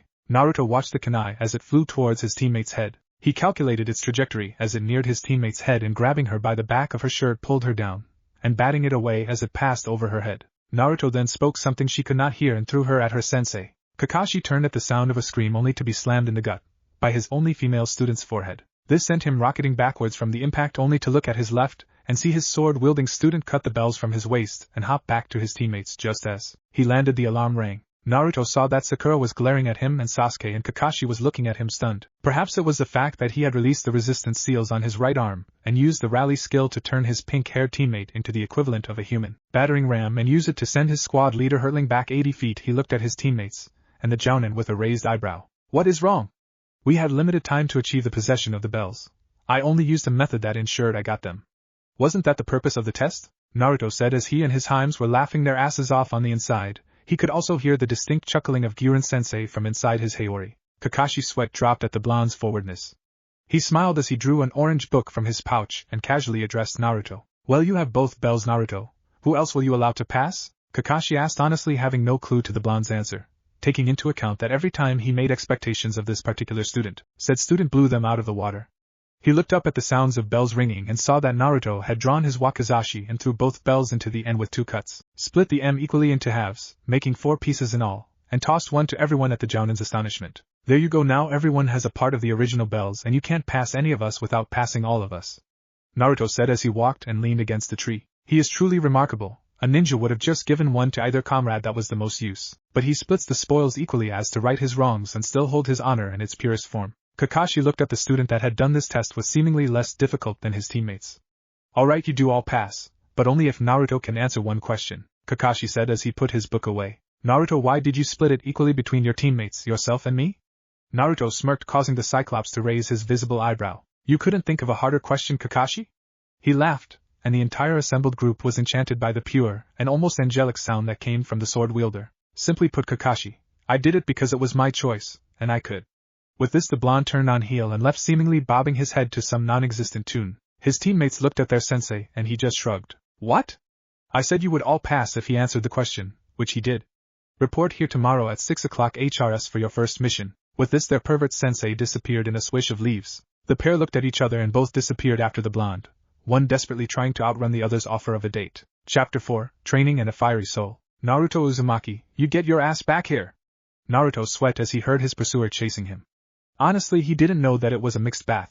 Plus, he didn't even realize that there was anyone there, until they broke him from his relaxing with the scream of pervert. It's not like he hadn't thought of explaining to the vehement woman that it was a mixed bath and he was allowed in, even if she was considerably pissed off. The only thing that stopped him was his experience in women screaming that word. More were always going to appear in full force shortly afterwards. Hell, evil bitch didn't even have that nice of a figure anyway.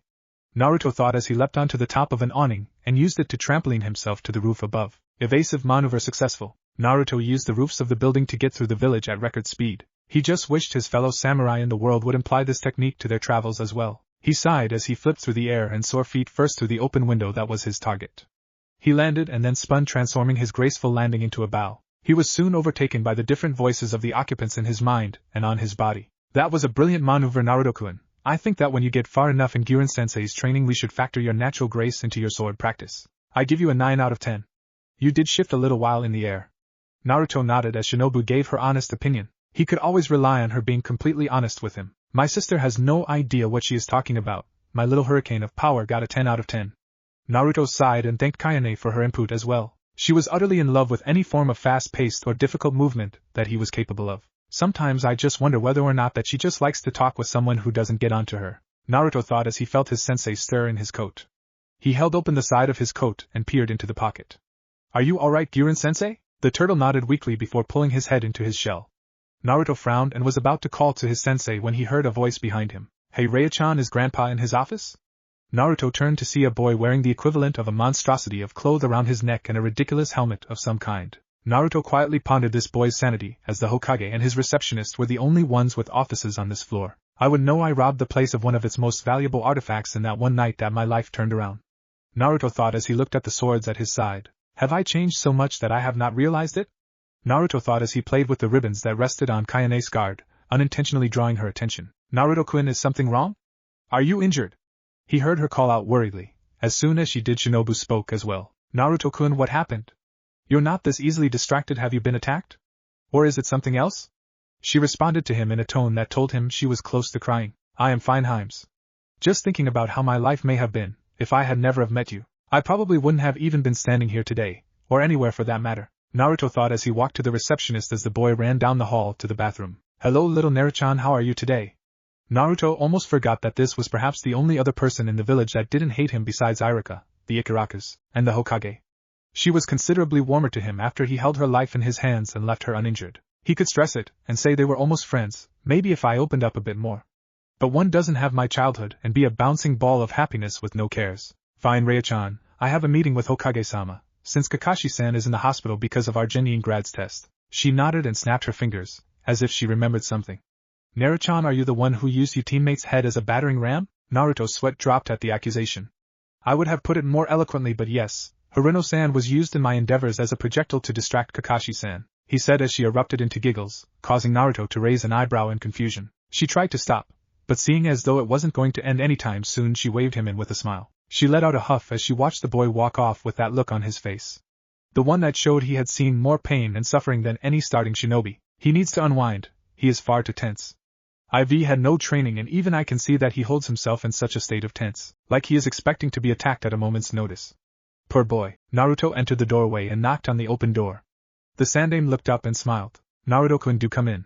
I was actually reading something about you, or someone that does fit your description. The blonde nodded and walked into the office before stopping 3 steps in before bowing as low as possible and holding the position. The Sandaime looked up to see the blonde's bow and cleared his throat. Naruto, you may rise, please take a seat. Sarutobi watched as the blonde nodded and sat in one of the chairs before laying his swords on the ground and taking off his haori and dressing it over the back of the chair. It's like he has completely changed from the boy he was as he grew up. I fear what he may become like in a few years with this village's influence. It will not be pretty. Naruto sat and faced the Hokage. He was still tense. Sarutobi would have to be blind to ignore that, but he could obviously see that he was relaxing slowly. Now Naruto, what do you have to say about your actions with Hataki's test? Sarutobi smiled inwardly, expecting something that would ease his mind about the troubled blonde. I performed the best of my abilities, used everything and anything to its fullest potential, even if that included Haruno-san's abnormally large brow, he said, causing the old man to chuckle and himself to smile, if only a little. Naruto, while that was very entertaining, I must ask that you refrain from doing said act in the future. Naruto nodded under the gaze of the elder man, and immediately berated himself for causing the Hokage such a hassle. Now Naruto-kun, you did make this appointment, what is it you require? The blonde looked up and nodded before letting out a deep breath. Sarutobi inwardly felt a chill go down his spine. He looked so much like Minato-kun that he could pass as his clone. Sandaime-sama, I ask you with all seriousness that you allow me to no longer live in the apartment I presently have, and that being, if Kami willing, that you give me another that is vacated or perhaps empty.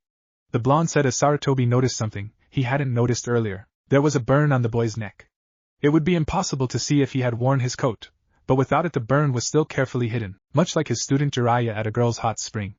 The Sandaime had barely noticed. If it wasn't for the boy shifting so slightly to the left, it would have been perfectly hidden. Naruto, what happened to your neck? The Sandaime demanded in a cool tone. Naruto froze. He only pulled his GI top closer, covering the burn, but to no avail. It was my latest gift from the villagers. They threw jars filled with oil at my back that burst into flame on contact. I was wearing recreational clothes and I was burned quite thoroughly because of my lack of caution. Why didn't you protect yourself? The Hokage asked. The blonde gave him another look that reminded of his father, only that this one was the one that he wore when he was keeping a promise no matter the pain it caused him. I promise not to attack the villagers in any way, Hokage-sama. The blonde then closed his eyes, showing that this was the reason he wished to leave his apartment, as well as why he was here. The aged Hokage sighed. Your new lodging will be in an abandoned house that was just recently put into the market, as its owner was very recently forcibly retired in his field. Naruto nodded as he stood. Naruto furniture will be provided by the council. After all, it is the least they can do. He nodded again as he stood and stepped up to the Hokage's desk and bowed to the Hokage, who nodded in return. Should you require my assistance, Hokage-sama, I will be training at Training Ground 24 for the remainder of the day. Do not worry, Naruto, as your furniture will be there waiting for you when you return for your sleep. Here is the location. The Hokage handed the boy a sheet of paper and tried to hand to the blonde as he watched as the blonde let it fall. He looked up and noticed that the blonde had lost the small amount of relaxation in his muscle and tensed as he spun and faced the door, and his hand seized a hold of the long knife that he had strapped to the back of his waist as the door burst open. Old man, I challenge you, said a small figure as he burst in and threw a shuriken at the Hokage's desk. The boy from earlier, however, did not expect a person in front of his target. Hey, move, you idiot! He yelled as the shuriken was already in flight. Naruto saw the weapon come at him in slow motion. He growled and leapt forward, shocking both the boy and the Wizenkage as he seized the shuriken out of the air and tossed it back with 4x the force. It embedded in the wall behind the boy, who turned to look only to realize his mistake. It was too late, however, as Naruto seized the small child and slammed him against the wall, causing the entire floor to shake. Naruto in a flash had the knife drawn and pressed to the boy's jugular. You attacked the village Kage, and you attacked my master. Why should I stop from pushing this blade forward and ending you in one quick swing? Naruto let out a truly beast-like growl as he finished this and was cut off by his master speaking. Naruto, put the boy down. He is not an enemy. He is my grandson, and that by which he entered was the joke that he lays as a trap for me to keep on my toes. A game, if you will, the Hokage assured Naruto, and was quite scared for his grandson.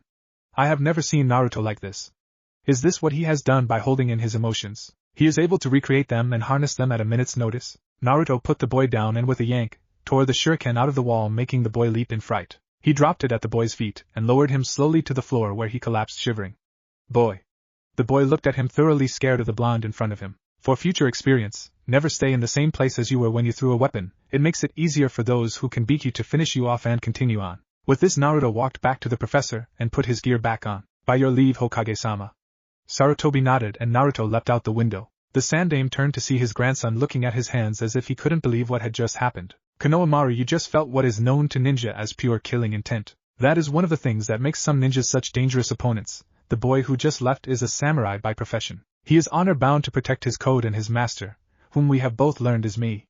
Do not try anything with him, or he will attack before anyone can stop him. Konohamaru nodded and looked after where the blonde had disappeared. Gigi, I will make that man respect me before the sun goes down. If I am going to take your job, I need as much respect as I can get. With this, Konohamaru ran out the door, ready to take on the blonde he had just encountered. God help me that his sensei doesn't grate on Naruto's nerves. 3 hours later, Naruto stood at the training grounds delivering viscous punches to a log, while the released forms of Kayane and Shinobu sat on top with Guren sensei. He had been planning on teaching Naruto his second support skill, but the plan was dashed that the boy's anger was actually enough to force the sisters out of their sealed states. He watched as the boy delivered a rally-enhanced right and obliterated the training log, turning it to splinters and to the girl's surprise sawdust. Sensei, what did he do? His rally doesn't do that normally. Did something bad happen while we slept? The turtle nodded as he saw the blonde decimated another training log with the same enhanced attack. He has done what I was going to do after he finished the next support skill. He's achieved the point that his emotions jumped his training to create a much more deadly and destructive version of his original attack. In short, he created a block that allows him to use the X-Rally. Shinobu looked at fear that their wielder had unlocked something ahead of their sensei's planning, while Kayane looked a little scared. What should we do, sensei? The turtle shook his head as he saw 3 small children enter the training area. We can do nothing but watch, as we are his guiding light. The girls nodded and walked over to where Naruto rested, his knuckles torn and bleeding. Hey, you with the blonde hair. Naruto looked up at the boy that the Hokage had called his grandson, and what looked to be 2 of his friends wearing ninja pouches. What do you want, kids? I'm kinda busy, Naruto said as he stood and walked over to an undestroyed log. He tried to center himself as the little kids spoke. We want you to train us. With your training we can become Hokage in no time. The blonde muttered something that they didn't hear. What did you say? Konohamaru called. I said no, you're all just children and you have not yet gotten a good grasp on the world. To teach you at your level would only hinder you, so please leave as I have no other business with you, Naruto said as he hopped up and Kayane approached carrying her sealed sword in her hand. The 3 watched as one of the beautiful girls led him through the katas, which were slowly becoming stronger and faster as they watched. He suddenly broke out of the kata and made his own movements with the blade. Some were awkward but slowly improving as time went by. He stopped as he saw the kids still there. I said I wouldn't teach you anything, don't you all have a bunch of other kids to mess around with? The three shook their heads as Shinobu walked up and gave him the wakizashi, and he began to perform its katas. They watched as he did much more brilliant moves and eventually finished getting claps from the one who handed him the sword. He handed the blade back and gestured to the little kids who rushed over. Okay, I can't do a lot to prepare you guys with the training I have, but I will train you till my squad leader gets out of the hospital and I start missions. They all smiled as they followed him as he took them to the nearest batch of trees. Okay, since I can't show you how to do my skills and I have no skill in ninja techniques except for the basic 3, we are going to do light contact sparring till your sensei finds you and takes you back to do whatever training you do before you began to bug me. They all cheered as Naruto called the 2 pretty girls who followed them over, and they stood next to him. Okay, Kayane, you get Konohamaru, the boy gulped as the girl licked her lips. Shinobu, you will take care of the one, Udan was it? The boy nodded as Shinobu led him a little ways away. Okay, Moegi, right. The girl nodded and he stretched all his kinks out. You get to go head to head with myself. Try to not hit the ground too hard, he said as he shifted his hands to a basic martial arts pose. What, sensei? She screamed as he threw her lightly to the ground. That was a dirty trick, sensei. I wasn't ready. Naruto couldn't help but smile as the girl hopped up and threw a backhand at him that he caught and grabbing her thigh tossed her again. She screamed, causing the others to look and see her charge only to be clotheslined because of her inability to turn. Naruto laughs as the girl gets up and all the girls look at him with blushes. He looked to see Moegi stop mid-punch and blushing redder than the Hyuga heiress. He scooped her up and with a light toss sent her through the air again. 4 days later, Naruto stood in the mission room with his teammates who he hadn't seen since the graduation test. Judging by the way the one with pink hair glared at him, his actions had not been forgotten. He sighed as he thought about the last few days. He had against his better judgment taken to training the Futures Team 4, and he had to admit the little brats grew on him, yet kind of spread out like a poison. And don't stop till you like them. Kayane and Shinobu were glad that the times with the children caused him to laugh more. They loved his laugh unconditionally. Girls are confusing in all ways, nothing's ever simple with them. He had also taken the time to get to know their actual sensei, a special jounin named Ebisu. The man had his heart in the right place but wasn't that trusting of Naruto with the children, something he understood completely. However, that wouldn't get the children to leave him alone. He had to admit that the little monster certainly had a knack for pranks that were close to the level he had before. He became a samurai. He had also moved into the new house and with the help of the K-Core, he had cut the stuff down to 1/4 the time it would take originally. He remembered the day he and Ebisu had taken them to get paint for the inside and the chaos that ensued afterward. He now knew never to give any member of the K-Core access to paint. He chuckled softly to himself as Hokage was telling them of the missions open. He progressed farther in his officer skills training and learned the 4 basic: rally, bolster, gale, and heal. He had achieved the level of where he could reach the X-rally, but his sensei had made him focus on the others before going any further into any one in particular. He had an incredible skill with the bolster, the technique that allows one's skin to harden and increase defense so much that low-quality kunai and shuriken are useless. He could focus the strength of the technique to just his hands, and not even his swords could pierce him. His gale was not as powerful as he liked, but he was still training at it, and would eventually reach its desired use. These last 2 techniques were also the cause of his ire as he found that there was no X level to these techniques. He swore that he would then reach a level with them that Guren Sensei would be forced to acknowledge an higher level. Unfortunately, he was far from that level, at least right now. His last skill was perhaps more infuriating than him trying to create a higher level. The heal ability continued to elude him. He could only heal such small injuries that were practically useless, but his sensei and his heims had told him that he needed a strong medium in which to find the reason to heal. Guren had promised to let him get a look at the X-rally to see how his continued to differ. He had also made progress with his heims in getting to know them. Kayane had asked him into buying a few bonsai trees for the house, and he discovered that her being a sword definitely gave a cutting edge to plant decorating. Shinobu had also gained a closer relationship to him as she taught him how to meditate, and also more about sages that she had known in the past. He didn't like how she talked about some sages becoming too driven by their hatred for others and unlocking techniques that could destroy entire continents. He had also spent most of yesterday evening with Palm going for a ride. They had gotten all the way to the Fire Country's border and back before Kakashi even finished a chapter in his Aika Aika. He promised that he would see him some more later. Unfortunately, there really just wasn't any real time to see the horse. The sisters warned him that if he didn't stay in touch with Palm, he could, unlike other summons, remove his tattoo and leave Naruto without the ability to learn the complete art of sealing. He promised them both it wouldn't come to that. He had progressed to a level the sisters both called intermediate in their dances, and he was fast becoming able to put his own maneuvers into the dances and make them easier to hold in continuous battle. He also, to their worry, gained the unspeakable ability to hear the songs of battle as he used the sisters more often, and they then told him that, after he had informed them of this new change, that he wait till he furthered his physical training, before they would allow him to continue with their practice. Overall, I have had a very busy past 4 days. I think that if my life is going to continue to grow more hectic, I should perhaps take time out of my training to relax. Naruto thought, but was surprised as he had left his thoughts to himself. He heard the doors open and looked to see the rookie teammate appear. They noticed him and all responded in their own way. Kiba growled and walked as far as possible from Naruto. Hinata began to blush and shake. His immediate surprise came from Shino, however, as the Aburame walked up and joined the blonde in conversation. Hello Naruto-san, he started. Good afternoon, Shino-san. I have heard from a reliable pair of wings that you have been to my clan house of late. Might I inquire as to why that is? Naruto cursed as he forgot that he requested an audience with the head of the Aburame, as he had several plants he wished to introduce around his home, and was wishing to know if they would affect the bug users' hives in any way. Shino-san, I just wished to check something that I would introduce Tomi home would not affect your clan's partners.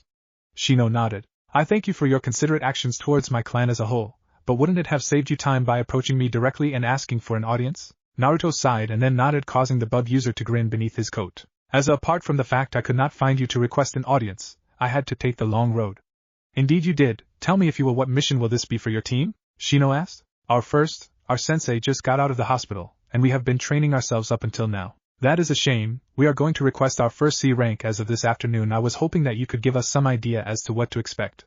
He added. Afraid not, my humming friend. I do not know myself what. Naruto was cut off as the pink-haired banshee screamed at the pair. Hey freaks, get with your teams or we will miss our chance to get our mission. The pair looked back at each other and shrugged before considering the consequences, and returning to speak to one another. Sakura is always like that, not that I have to remind you, as I am sure with your clan's excellent memory. Shino nodded as his sensei walked up behind him. Shino, we need to get our mission. Naruto, I suggest you get back with your team, she said as she headed away to speak to the councilman in charge of C ranks. Till next we talk, Shino, Naruto said as the bug user began to walk away. As to you, Naruto-san, if you would wish, you could perhaps join me and my father at the tea shop on Thursday. Sadly not many are very sociable to us due to our bloodline. Very well, Shino, I shall meet you at the Golden Nest on Thursday for tea. He watched his teammate left with their mission scroll and he stood next to the Uchiha. He watched as his squad leader gained a scroll and they soon left. At a farm outside of the village, Naruto sat on the roof of the barn illuminated by a lantern, as he nailed shingles into place with quick heavy blows of the hammer the rancher had provided. He looked to see Sasuke sitting next to their team's sensei as their sensei went over what looked like hand signs in what he probably thought was a sneaky manner. Not that he cared, he had no use for ninja techniques.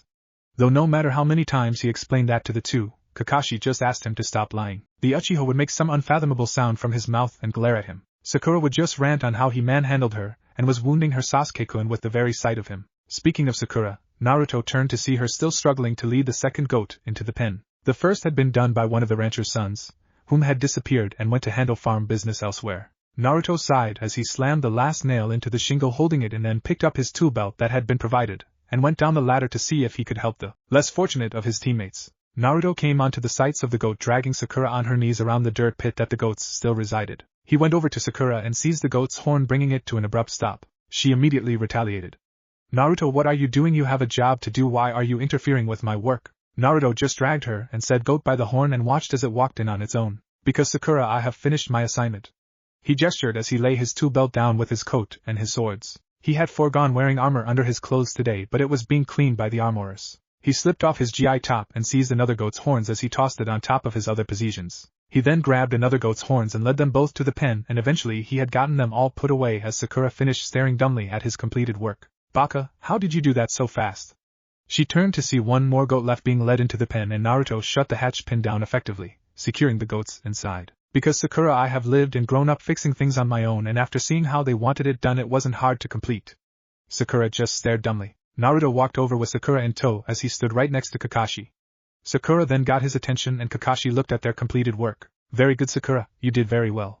Naruto, on the other hand, you forgot to repair the holes in the sides of the barn. Naruto very visibly stiffened at this. Kakashi-san, Sasuke was supposed to the sides of the barn. Kakashi looked at the blonde in surprise as the Uchiha just looked as if the blonde had said the Uchiha weren't meant to be all-powerful. Naruto, I meant by saying that Sasuke is going to help me mend this fence, so in order to get everything done, I'll need you to get the sides done in time. Naruto ignored the voice in the back of his head that said kill the prick and looked at the fence. His eyes widened. One fucking board. He needs help to fix one fucking board. As you wish, Kakashi-san. Naruto then seized a pile of boards and headed for the barn. 6 hours later, Naruto held the last board in place as he saw the Uchiha standing on the roof of the barn he had just fixed, looking down at him. Naruto just squinted at the first rays of sun in his eyes as he looked up. So Dobe almost finished? Kakashi needs all of our help to get that one pair of steers into this barn I so brilliantly helped repair. Naruto bit back a growl as Sasuke accidentally touches a pail that held the old nails Naruto had pulled out of the roof, and sends it crashing down towards him. Naruto sees them coming and did the only thing he could think of, bolster, and Naruto's skin hardens without changing its shade or anything at all in the slightest way. Sasuke looked down at the cloud of dust, only to hear tapping. As the dust clears, he sees Naruto running along the scaffold, picking up the broken nails and washers. He looked up at the surprised Sasuke. Sasuke, maybe you should get your eyes checked. If you didn't see that pail, I don't know who knows how long it will take for your bloodline to take hold. Sasuke roared at this and leapt down onto the scaffolding, only for Naruto to slide the board out of the way and him to fall into a barrel of water. Sasuke looked around and saw that Naruto was headed back to Kakashi with the tool belt over his shoulder, humming a tune that Sasuke didn't know. Naruto was just happy that he got the bastard back. Screw karma. I have the Uzumaki balance. You screw with me and I get even. Period. 1/2 hours later, Naruto started wrapping wire around posts as his last job for the mission. The sun would be rising in a couple minutes, but he would be done, and they could head home. He looked up to see a pretty girl with orange hair walking towards him. He stood as he was crouched over and stretched, some popping sounds making the girl laugh. He smiled as she stood next to him. She handed him a jug of water, which he accepted gratefully and took a swig, before pouring some over his head. She laughed again at his antics. He smiled and sat on the fence. She then took a step up and sat next to him. You seem to be the only one working out here. Why is that?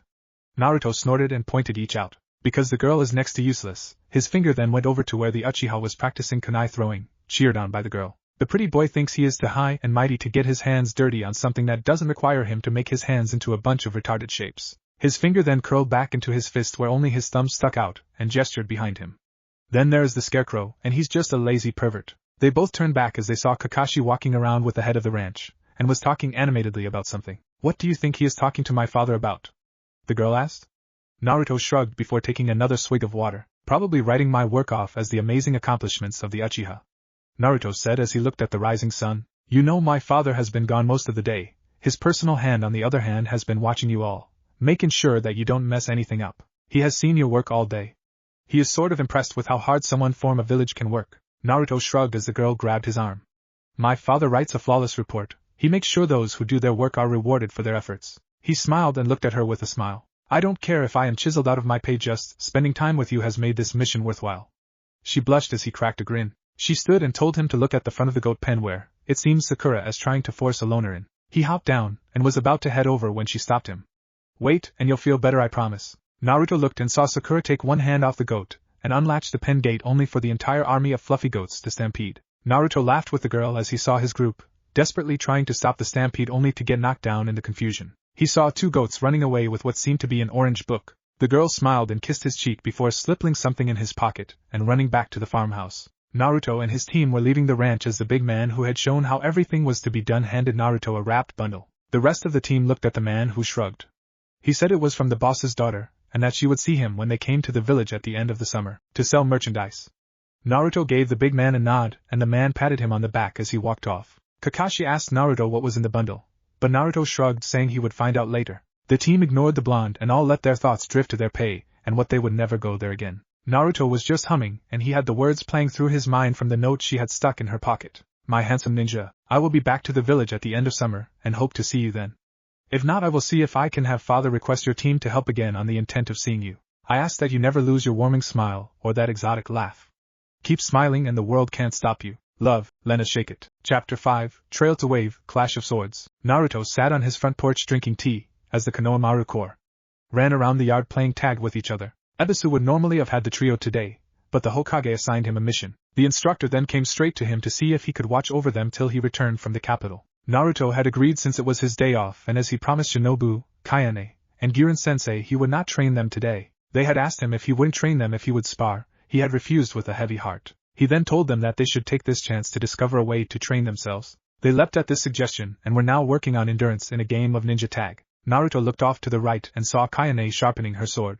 He had offered to do it, but Girin Sensei was a real hard-ass when it came to him relaxing. He sighed and saw Shinobu walking through the gardens, brushing her hands against the bushes.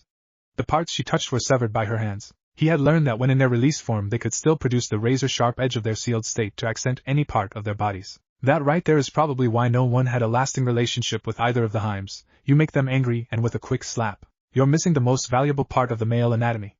Naruto thought as he paled. Girin Sensei took this time to set up a game of chess, a game from one of the countries outside Naruto's own. Naruto let out a groan as the turtle poofed, and was big enough to move the pieces. Naruto just resigned himself to his next defeat to the old turtle. The game started out with the same tactic his sensei always employed, pawns in a diagonal line on one side, effectively opening up an entire board for him to use as an offensive. Naruto then began to lose pieces, a pawn, a bishop, a castle, for more pawns, his other bishop, then his queen, then the other castle, and finally the rest of his pawns and his knights. He just looked at the board and tipped over his king. Smart-ass turtle sensei. He muttered only for the board to fly through the air and smack him upside the head. He turned and glared at his sensei. The turtle was looking off to the side as Naruto glared at it. The turtle looked up in surprise as he saw Naruto's glare. Oh, would you like to play again, my student? Naruto gave his sensei a sour look. No, Girin sensei, I had better go put on another pot of tea. The turtle frowned and saw the present pot still had half of its contents. Why is that? Naruto gave the turtle a smile he didn't like. Why, sensei, I thought you would never ask. And Naruto seized the pot and smashed it against the turtle's head. The turtle gave a cry of surprise as Naruto dashed into his house. The turtle cursed as he complained about how hard it was going to be to return his shell to its original shade after the tea set in. He heard Naruto laugh from inside the house, and was sorely tempted to go to boss summon size and squash his miserable excuse for an apprentice. Naruto laughed as he made his way into the kitchen, and nearly leapt out of his skin. There was a viper sitting on his floor hissing at him. He frowned and reached out to seize it, as it lunged and slammed its fangs into his hand. The snake shot back in pain and tried to get away as Naruto seized it and threw it in the air before slamming a kitchen knife between its eyes. Needless to say, the snake stopped moving. Naruto looked at his hand where the snake had bit. Or make that try to bite, he thought as he saw the small pool of venom on his hand and no break in the skin. Kami, these villagers get stupider the more times they try. He looked out the window and gave a wave to a group of villagers who were looking as if they had seen a ghost. He then shut his kitchen window as they threw themselves over the wall of the estate. Naruto hummed to himself, something he only did when alone for fear of the sisters to recognize the tune of battle. He went about and made another pot of tea, after he threw the shards of the broken pot from earlier into a drawer filled with other shards. He let out a yawn as he heard the kids come into the house and collapse in his sitting room. He grinned and poured 7 mugs of tea and carried them in. He saw them all looking over themselves and inspecting cuts and bruises. He frowned as he handed them all mugs, then left 2 on the table for the sisters, and carried the others out to his sensei. His sensei looked at the mug with a raised eyebrow as Naruto rolled his eyes and putting in a paper umbrella, and a straw, making his sensei smile as he laid it before him. He sat down as well as he saw the girls walk by him and head inside. He was surprised the shinobu knelt down and kissed his forehead before heading inside. He just blushed and forgot to breathe as his sensei laughed at him. He scowled at his sensei and shot back. Not like you have to worry about women eyeing you, sensei. Your wife is still in the summon realm, waiting to beat your ass as soon as you complete your goal of teaching 100 disciples. The turtle stopped laughing immediately. Naruto shot the turtle a glare as he saw someone open the gate to his estate. It was the Uchiha. He was grinning and was carrying a scroll. He continued walking all the way up to Naruto's front step. Naruto narrowed his eyes at the Uchiha, and with a sickening sound cracked his neck, causing Sasuke to pale at the cracking sound. He stopped, and schooled his expression as he handed the scroll to the blonde. Kakashi said to meet him at the team training grounds for special training. Sasuke said, still smirking. Naruto looked at the Uchiha in confusion. He then nodded and Naruto yelled into the house. Shinobu, I have to go to the training grounds with my team. He said, hoping that she would ignore this, but to no luck. He saw her appear in front of the window frame. She had a look of surprise on her face as she saw Sasuke. She inclined her head and shut the windows. This caused quite a surprise to Sasuke. I thought that Naruto was an orphan. Then who is that girl? Could she be his lover? Sasuke thought this as the pair headed towards the training grounds. Naruto said nothing as Sasuke just looked around until he asked the question. Hey Dobe, who was the pretty girl at your house? Is she like a family member or something? Sasuke asked, thinking that his name would carry the respect with Naruto that it did with everyone else. No luck for the arrogant Avenger as Naruto just turned to him and motioned for him to be quiet as Naruto continued walking until they arrived. Kakashi stood in the middle of the training ground talking to Sakura and looked up at the pair. Oh, there you are, good. Naruto, I need you to train with Sakura. You will both be doing teamwork exercises till I finish with Sasuke and one of you switch with him. Okay, get to work. The pair looked at each other and walked off. They stopped a little ways away from the two training in ninjutsu. Okay Naruto, since I am obviously the smartest of the pair, we will go with my plans. Right, she said, trying to take over control of the exercise. Sorry Sakura, but when it comes to battle you are our weakest link. Goodbye. So while you are the smartest in book smarts, battle is my forte and I will choose this exercise, understood? Sakura glared at the blonde and screeched. What do you mean you're smarter in battle? You lost every spar you had in the academy. You should just listen to me and we can get this over with. Naruto just looked at her and figured diplomacy was in order. Fine, you're in charge, but I will only do what I think is right in a situation. She was about to scream that she had just said she was in charge. That was until Sasuke walked over and called out, Sakura, your turn. I'll spar with the Dobe. He said as if he was bored. Sakura just nodded with stars in her eyes and ran off to where Kakashi began to show her hand signs. Why does everyone call me the Dobe? I am quite capable and I am hardly a weakling in any area. Okay, except for their ninjutsu and genjutsu skills, but that's only because of my profession. Oh, never mind. Naruto thought as he got into a stance across from Sasuke. He was ready as Sasuke brought his hands together and made hand seals. Oh crap. 2 weeks later, Naruto sat aside from his team as they did constant practices with the techniques Kakashi had shown them. He stood as Kakashi was helping Sakura increase the range of her genjutsu. Sasuke was smirking every so often as he did flawless katan techniques one after another. Naruto suppressed the urge to growl and went back to handstand push-ups. He was so far behind in the physical strength he required to continue with his sword training that he completely ignored his team in these practices except for spars that he did with Sasuke.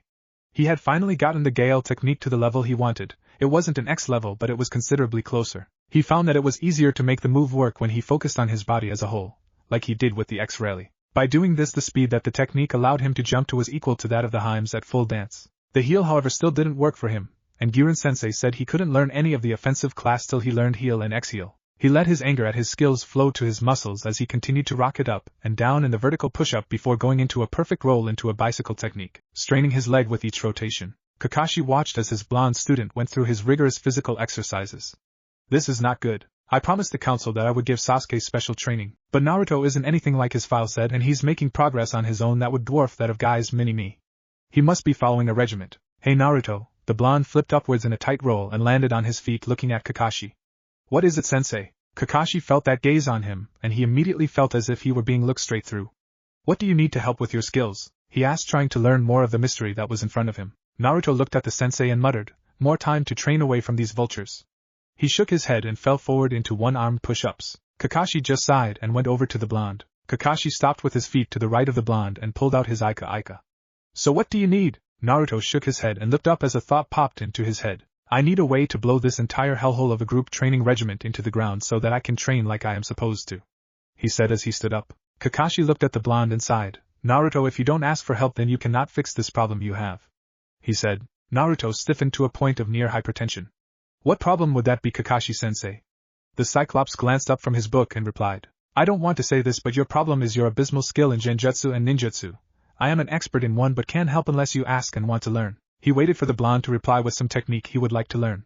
The next statement took him off guard. If you're waiting for me to acknowledge my uselessness and say that I need help in those areas, you'll be here till we both die of old age, and I believe I've got the best chance of lasting with you so much farther on in years than I am, Naruto said as the alarm on the log went off and he stood up. Till tomorrow, sensei.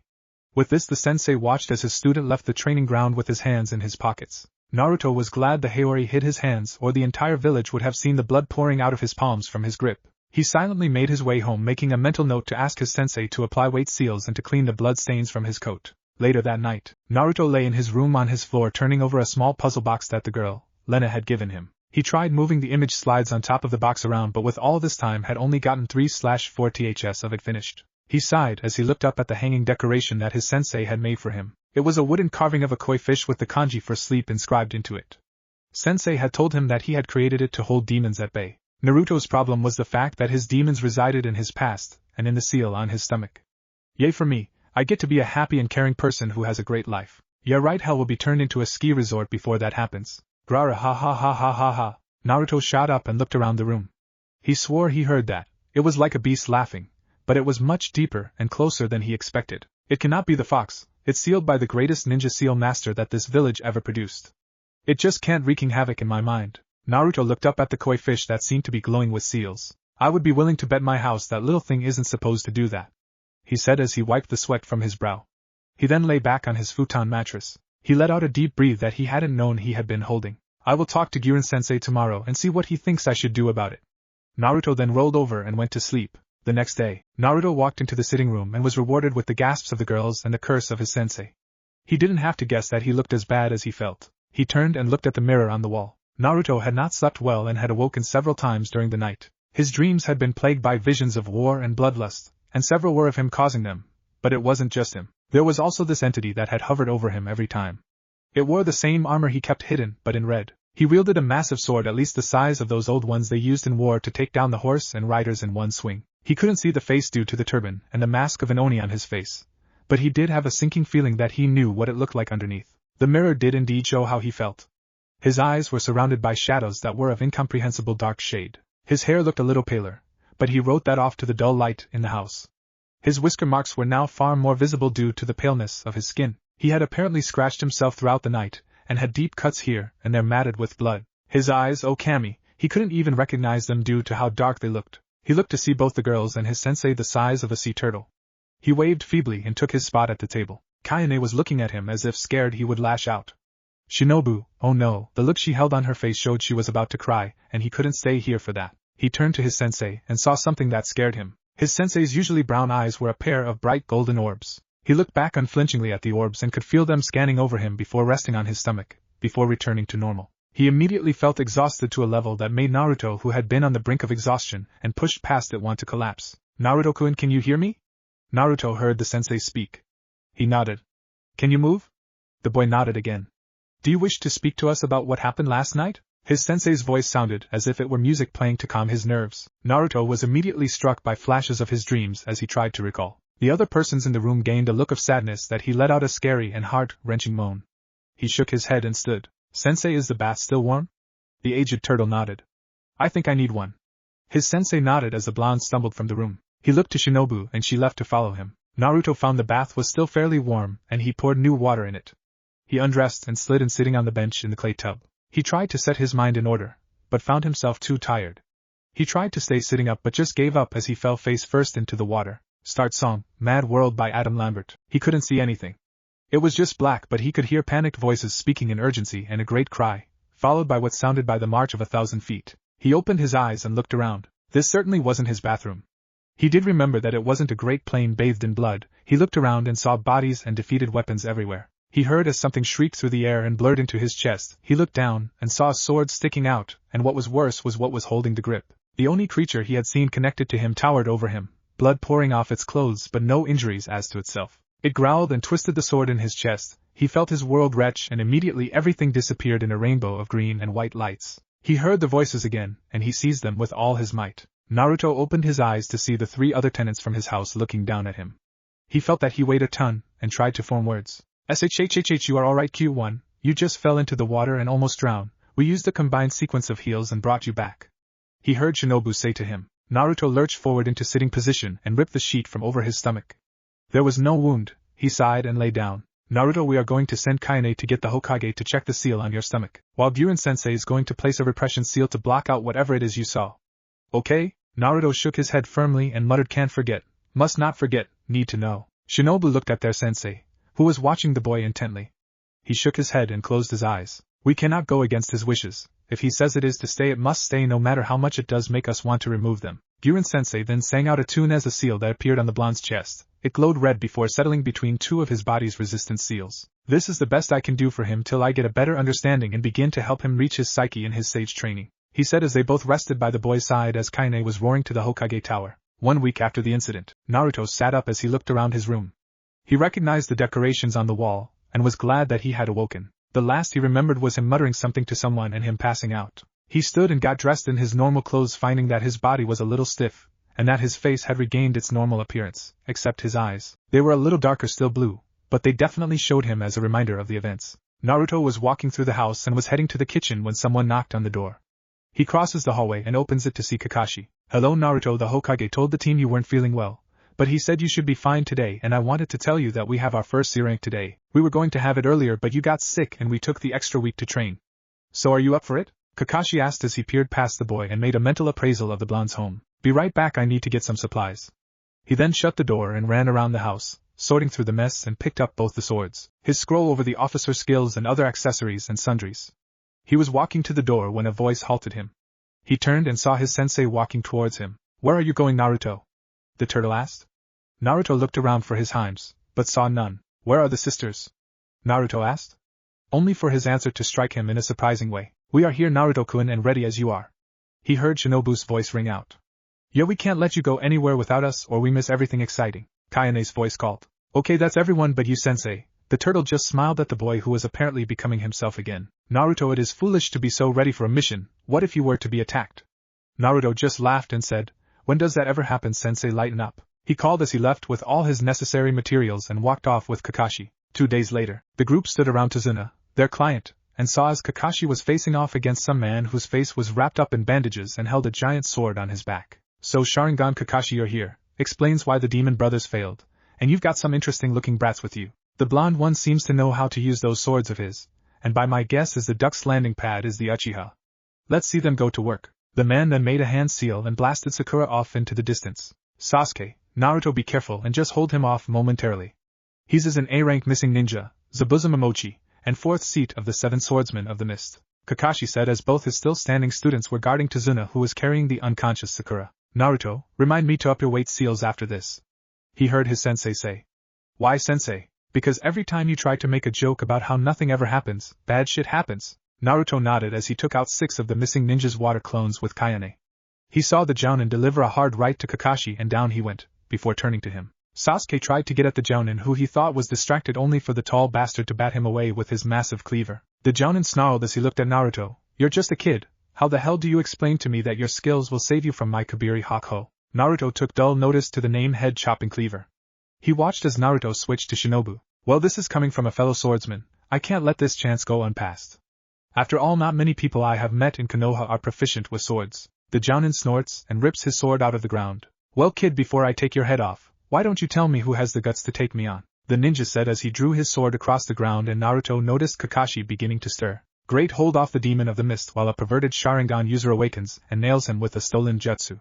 My life sucks, Naruto thought as he heard the girls agree with him. He then prepares an officer skill in his mind. Now brat, let's see what you go. Zabuza was cut off as the blonde kid had appeared in front of him, and for the kid's foot to under his chin and send him flying back. Zabuza looked up from the ground at the kid with wide eyes. Yeah, I get that look of underestimated ability a lot, Naruto said as the Jounin disappeared and reappeared with a cleaving slice that Naruto blocked, only to go skidding back to how far Sakura was thrown. This might be harder than I thought, Shinobu-heim. He thought. It does look like this will be your first chance to actually dance, since the scroll incident. She replied. They both smiled at this thought, which caused the swordsman to have a chill develop down his back. Maybe this is not going to be so easy, as Naruto lunged and appeared right next to him and sent Zabuza skidding back in a flash of sparks.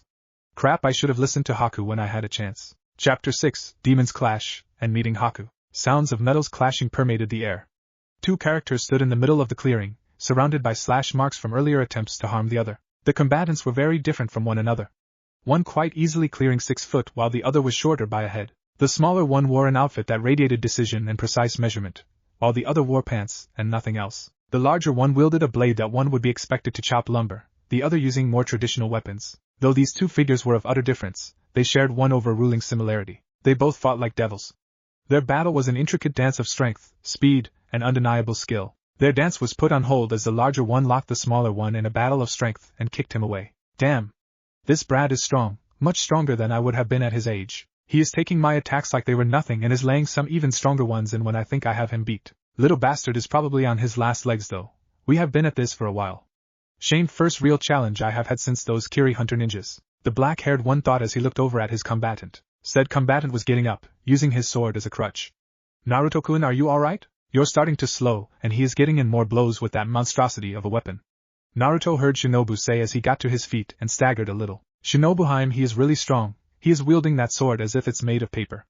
Plus he sees through all my ploys on getting him to lower his guard. I might need to remove my resistance seals if I am going to keep this up any longer. Shinobu was silent as even when he had trained with Kayane at half her full strength he never released a seal. What if he releases the seal Guren-sensei put in place? We cannot let him do this, she said to her sister, who had been thinking the same. They both agreed and tried to speak with him, but found he had cut off their link as to better concentrate on the fight. Zabuza tensed as the boy began to glow through his clothes with blue markings before they died down, and Naruto stabbed his wakizashi in the ground. He then started to worry Zabuza as he hopped from one foot to the other. Much better, now Zabuza-san that the kid's gloves are off, we can get to our real match.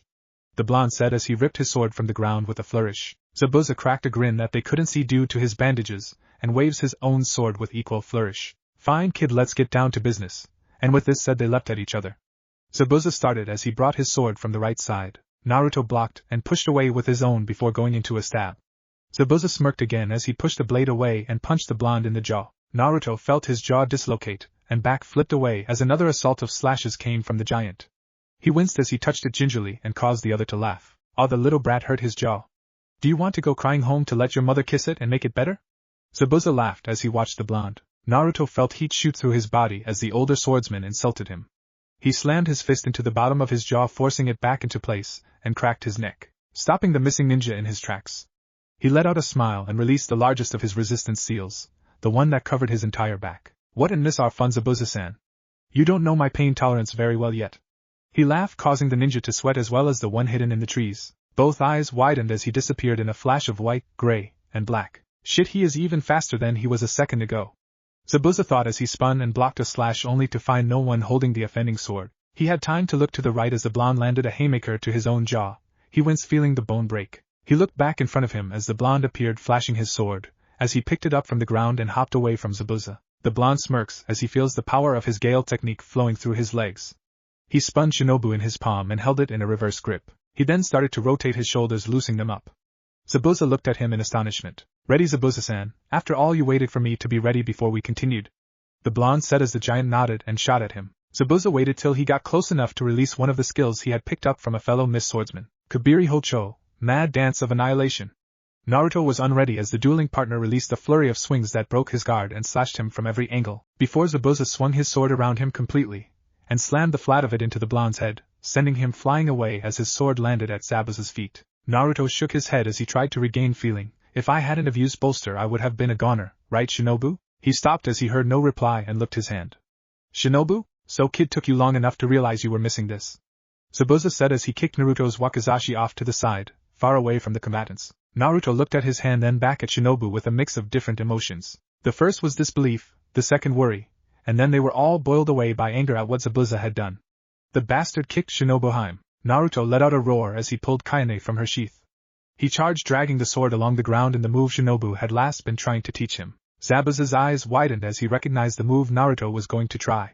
He hadn't seen that maneuver since he was a newly instated Chunin. Enemy flashback, please just go with it. Zabuza sat in a room with 8 other Chunin and 3 Jounin. They had all been called here before the Mizukage. Finally, one of the other Chunin looked out the window and let out a yell. Zabuza and the other 7 Chunin rushed over. They all looked out at a match in the courtyard. One elderly man was fighting 13 Jounin. Wow, I think that's the sensei to the Miss Swordsman, Tobikairo Honda. The other Chunin let out a sigh as Zabuza watched the man run with his sword along the ground and easily defeat all of the Jounin. You fishies should consider yourselves honored. If all goes right, he could end up teaching you. The 9 Chunin turned to the blue-skinned Jounin who sat on a couch and was holding a weapon wrapped in bandages. He looked at the Chunin and showed a full set of pointed teeth. Of course you will be lucky to survive the training we went through. He smiled, causing one Chunin to nearly piss his pants. Kisame, enough, we don't want to scare the new recruits before the master even meets them. The other Jounin spoke as the last was watching in dull boredom out the window. Kisame laughed as he looked at the Chunin and saw Zabuza giving the man the finger from the adjacent couch. And enemy flashback, wasn't that bad, was it? Zabuza leapt out of the way as the blonde executed the maneuver and destroyed the ground in front of him. Zabuza then shooshined behind him and left a gash across the blonde's back. The blonde was pitched forward and thrown into the ground as Zabuza moved towards him. Naruto tried to get up, but was slammed back down by a sword stomping into his back. He winced as he felt excruciating pain in his back and also felt his seals reapply themselves. He also felt the exhaustion that accompanied them. He felt Zabuza's foot stomp on his wrist and caused him to release Kayaneheim. He groaned out loud as Zabuza applied more weight as he crouched down and seized the blonde by his hair. Brat, listen to me.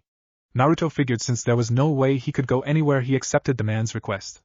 I know this fight was to stall me till the copycat could recover. I also know that you have a hidden potential that you can reach, but you strive to hold at bay. You need to find your inner peace before you can defeat me, boy. You fight to injure, but not to kill. You will never defeat me with this mindset. Naruto shivered at this. You must embrace your demons, or when we meet again, I will cut off both your arms before I leave again and make you realize that I have taken your dream of a swordsman from you. So boy, heed my warning as I take care of the bridge builder and your idiot of a sensei. Bye-bye for now. And Zabuza ended this as he slammed the shivering boy into the ground and leapt off to destroy the copy ninja. Kakashi watched as the demon of the mist held his student at his mercy and spoke to him across the water. The boy began to shiver as the demon spoke, and he could only imagine what he was saying as he was too far away to read the ninja's lips. He saw his student get slammed into the ground and Zabuza to leap onto the water to fight him again. Naruto sat up and looked at the water where the two men fought. He watched dully as the two exchanged water jutsus at impressive speeds on top of the tank of water. He still sat there as one of their water dragons exploded on the shore and drenched him under 8 feet of water before leveling out, showing him soaking wet and spitting a small stream of water out of his mouth and standing up. He looked to his feet where Kayaneheim lay. There is no way I can speak to either of them now. As he pulled his pack off his back and pulled out a towel and a sealing scroll he had bought from the weapon shop in Konoha, where he custom ordered his armor. He laid the scroll on the ground as the sheath he pulled from his belt, and using the towel picked up Kayane, and using another section of the towel slid her into the sheath. He then sealed it into the scroll and put them both in his pocket as he pulled his pack back into place. He then made his way off to find Shinobuheim. He found her just as Sasuke freed Kakashi with a hailstorm of wire-attached shuriken, and the Jounin began fighting again. He sealed her and her sheath away as he did with Kayane, and then collapsed to the ground. He was silent as he pondered his worthlessness, unaware that he was being watched through the trees behind him. Zabuza looked up from his spot when he saw the puff of smoke and saw the boy's sword seal away. He nodded as he looked back at Kakashi only to get blasted by the copycats. Great waterfall no jutsu. Naruto saw something shoot past him and looked to see Zabuza's body doing the impression of a dodo trying to fly. He shook his head as he saw something move out of the corner of his eye. Turning from the direction he was facing, he watched the spot with a calculating gaze. The ninja wearing a mist hunter mask hid behind the tree from the blonde. The ninja had seen the fight he had put up and was in no hurry to face him. The ninja peeked out from behind the tree and saw the blonde had averted his attention. Naruto realized that the hiding chakra signature was probably an ally of Zabuza to make sure he escaped from this battle. He nodded and looked back to see the man who had just completely crushed him attacked by kunai, and Kakashi was holding another to his throat, while preaching some make-believe ability that he could see the future. He looked to see that unfortunately his teammates had completely fallen for it. He stood and went over to where Kakashi was about to lay the killing blow till two white objects flew from the side and pierced the missing ninja's neck. They were Saban needles. Kakashi looked in the direction of where they had come from as Naruto intently studied the missing ninja, who was doing a very good impression of playing bone dead. He ignored the ninja's lie to Kakashi as he turned to see his teammates, making their way over. Well, I thank you for your help in defeating this formidable missing nin. But now I must go as the dead bodies of our foes reveal many secrets. Kakashi nodded as Naruto continued to think only to be brought back to the present by Kakashi's voice. Well, Naruto, I hope now you realize that ninjutsu and genjutsu are both of innumerable value to a shinobi, Kakashi said as he pulled out a copy of the damned orange book. Naruto teammates just suppressed smiles as their sensei got on to their teammate. That is true. Those skills are of value to ninjas of all kinds. Unfortunately, the key word is ninja. I am a samurai, and as such I have no use for them. I will ignore your consistent efforts to make undeniably come to my senses, but know that I will take silent relish in the fact you will be considerably more quiet for the remainder of the trip, Naruto said as he went to go check on Tazuna's well-being. Kakashi looked up from his book as he saw the blonde was right, and he immediately crashed into the ground from chakra exhaustion. He mentally kicked himself for the blonde being correct again. He also winced as the female student shrieked on his poor ears. Well, pick his other arm up, Uchiha. I am not going to drag this pervert the rest of the way on my own, or I'll leave him here and you and Haruno can help you drag him, and I'll just stay here till he regains consciousness, and we all head back with even more chance of being attacked. Sasuke made another unidentifiable sound as he helped pick up their sensei and head off after Tazuna's directions, the teammates never noticing the blonde moving a little faster in the direction of Wave. Few hours later, Naruto sat at the table in the Tazuna's household looking at the cup of tea in front of him in deep thought. Absent-mindedly he was messing with his puzzle box as he thought. He was ignorant of the small boy shooting him looks across the table. This isn't good. Zabuza will be back soon after we get to the completion of the bridge. I cannot beat him, not without continuing with my training with the sisters, but I cannot learn any more without going into killing techniques, which I don't want to resign myself to being a killer.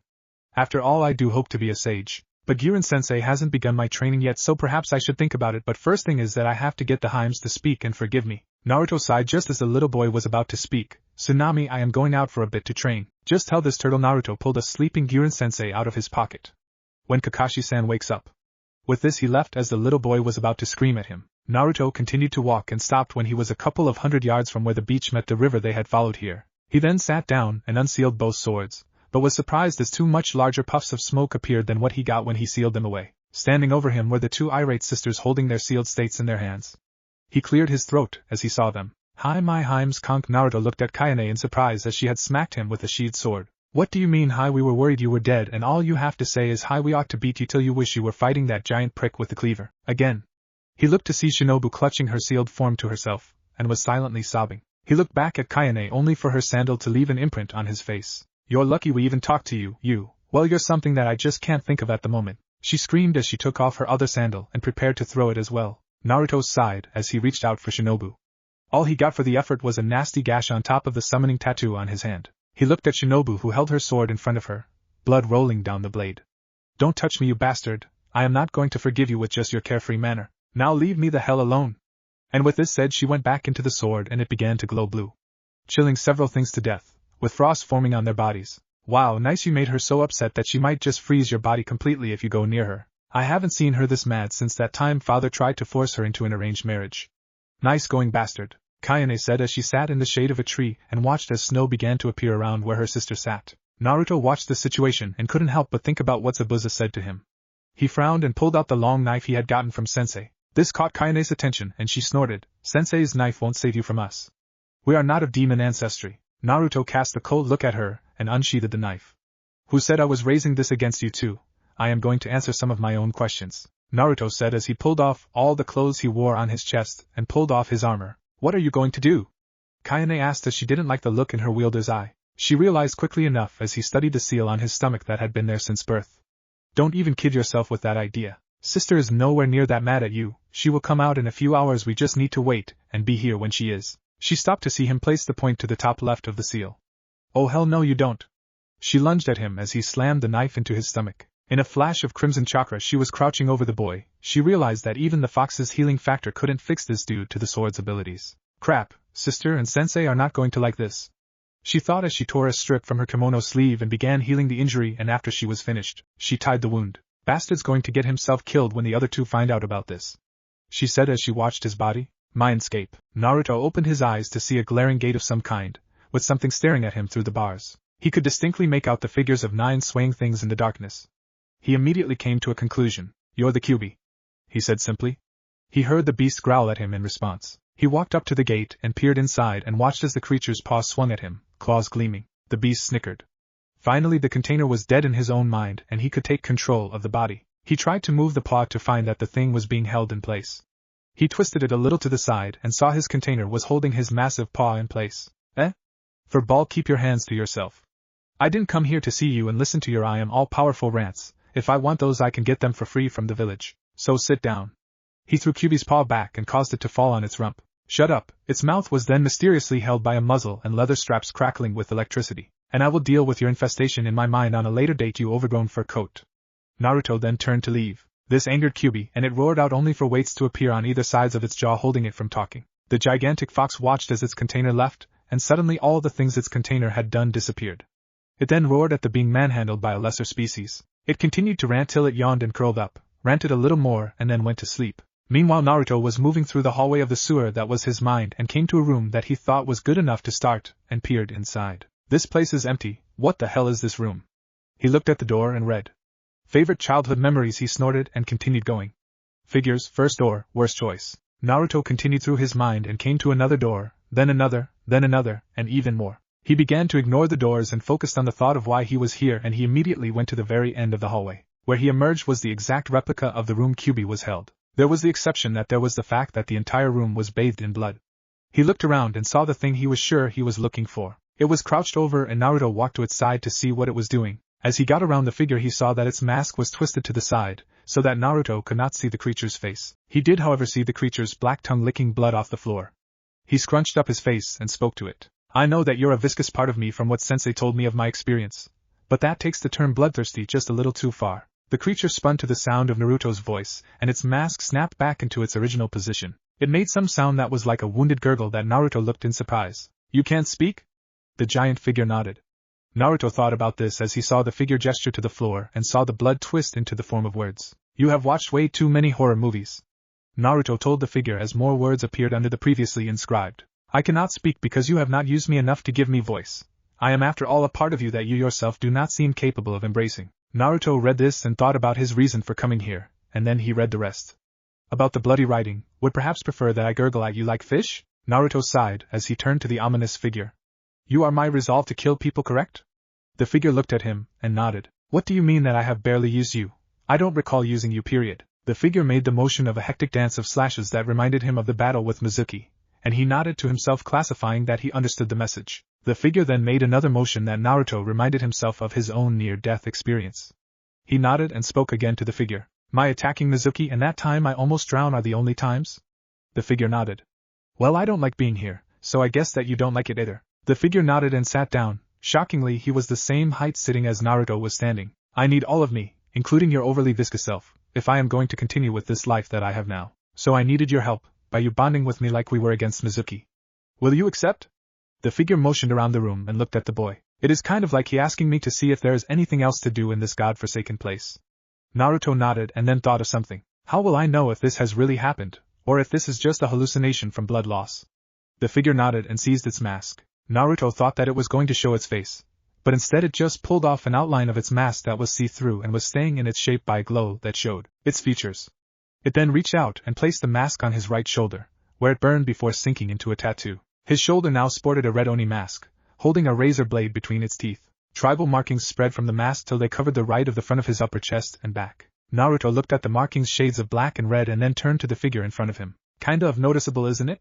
The figure shrugged and waved as Naruto's form shivered and disappeared.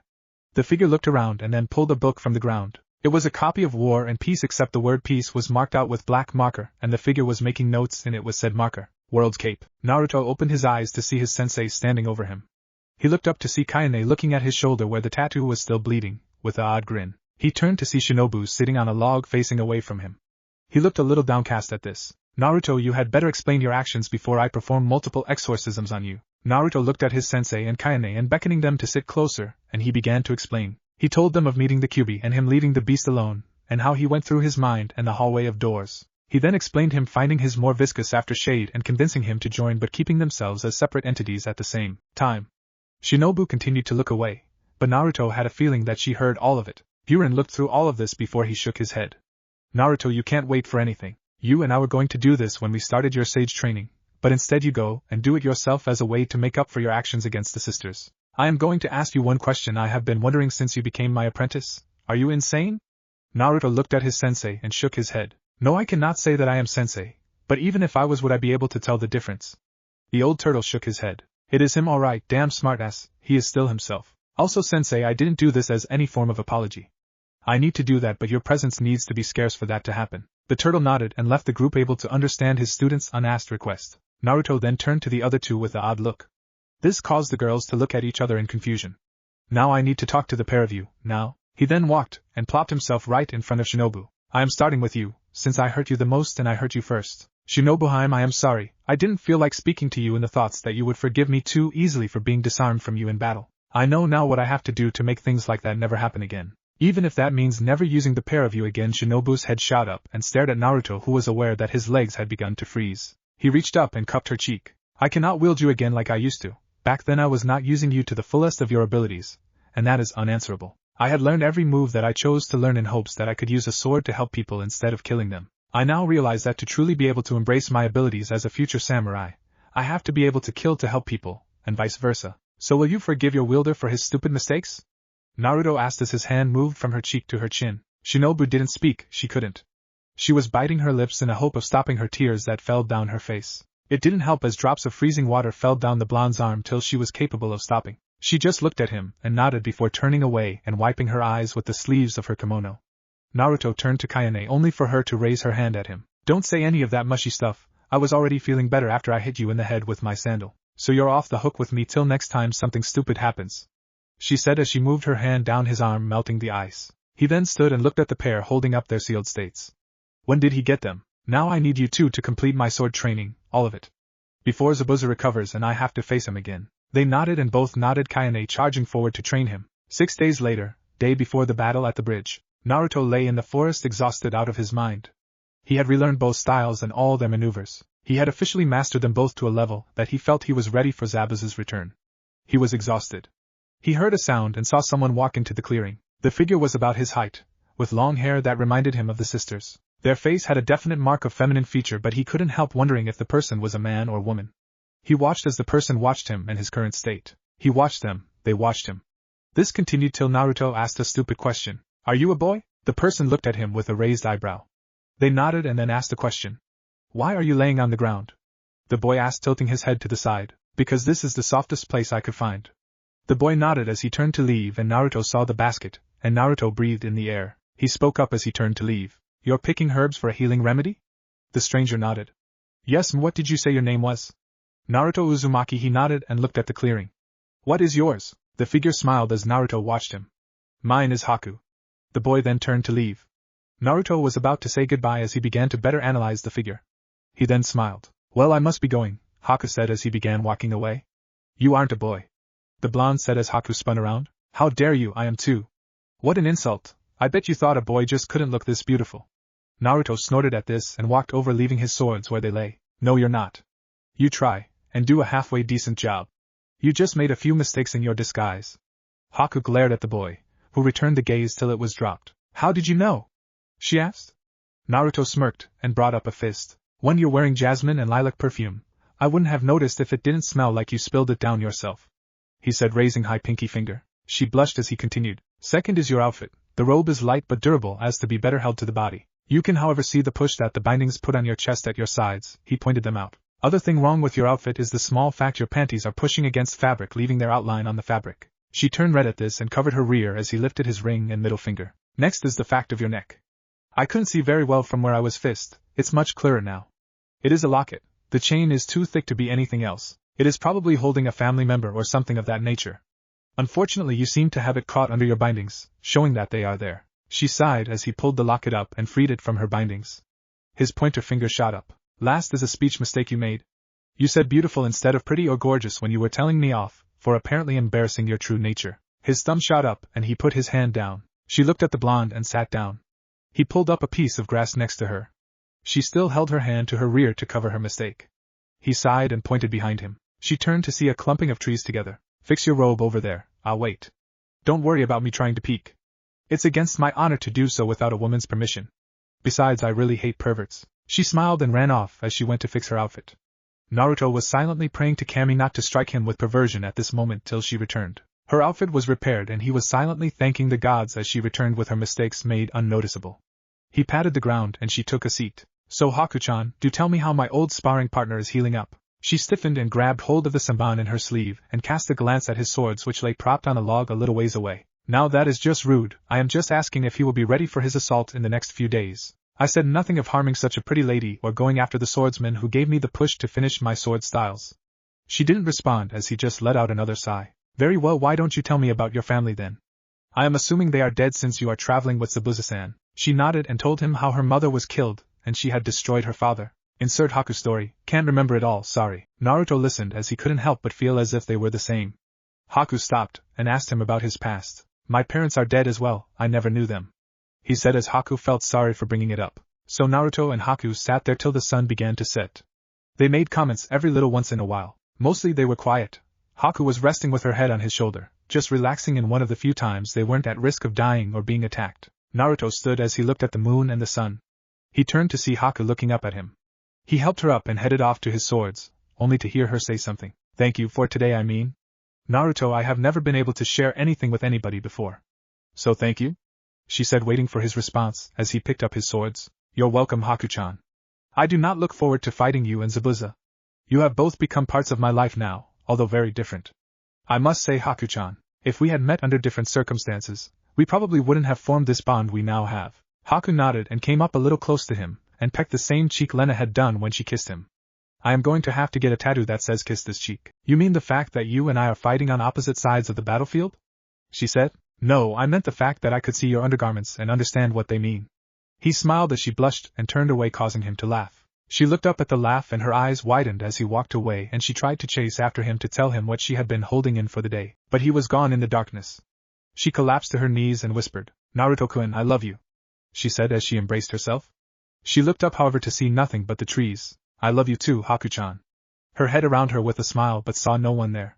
She kept her smile and left as she knew that he knew what she had been trying to tell him. Naruto sat with his back resting against the tree as he had his eyes closed, and listened to her leave. He opened his eyes and pushed himself off the tree, heading back to Tsuna's home, humming to himself. At the house, he made it back to the house just as he heard the little kid of Tsunami start talking to his grandfather about how he wasn't going to live to complete the bridge, that Haku-chan, Zabuza-san, and the rest of Gata's thugs would kill him. Naruto rested at the doorway leaning against it with his swords in hand, as Tsunami came out of the kitchen. She saw Naruto and heard what her son was saying and rushed to stop him. She was gone for a minute till Inari burst into the dining room and began to beat on Naruto with his fists. Why do you try? He screamed. What reason would you have to throw yourselves into the way of a man who would kill you for breathing wrong? You're a fool. You don't know our suffering. You will never know our suffering. You're just someone who is here to help with us and pretend you share our suffering. You're not even worthy to be guarding my grandpa. Naruto looked down at the child, and thought back to a time he would have beaten the punk within an inch of his life. He just frowned and crouched low, before pulling a kunai knife from his haori. It was the last one he had from when he was going to be a ninja. He had given one to the Sandame, and one to each of the Corps.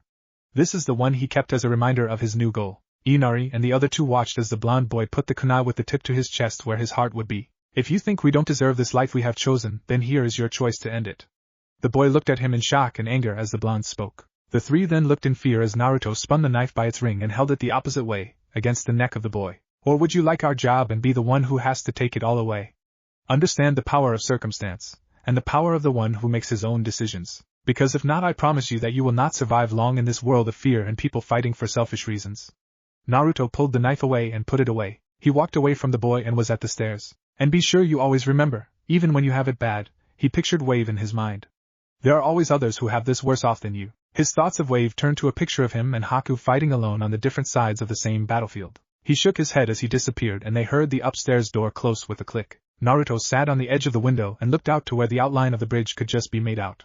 What is the right decision for me when the time comes? Should I kill those who are precious or should I harden my heart and embrace the more evil intentions of man? He stopped and looked up at the moon, his only real parent as it had been there for everything, the beatings, the supposed executions, and the people shunning him. What would you do, Moon? Would you bathe again in red? He thought as he rested in a position of alertness waiting for the dawn, and the answer that was never going to come. What if Naruto the Last Samurai Council bashing? And thanks for watching my video till the end. If you enjoy this content, then do consider subscribing to my channel, and leave a like if you guys need the next part. Comment down and thanks for watching the video and see you guys in the next video.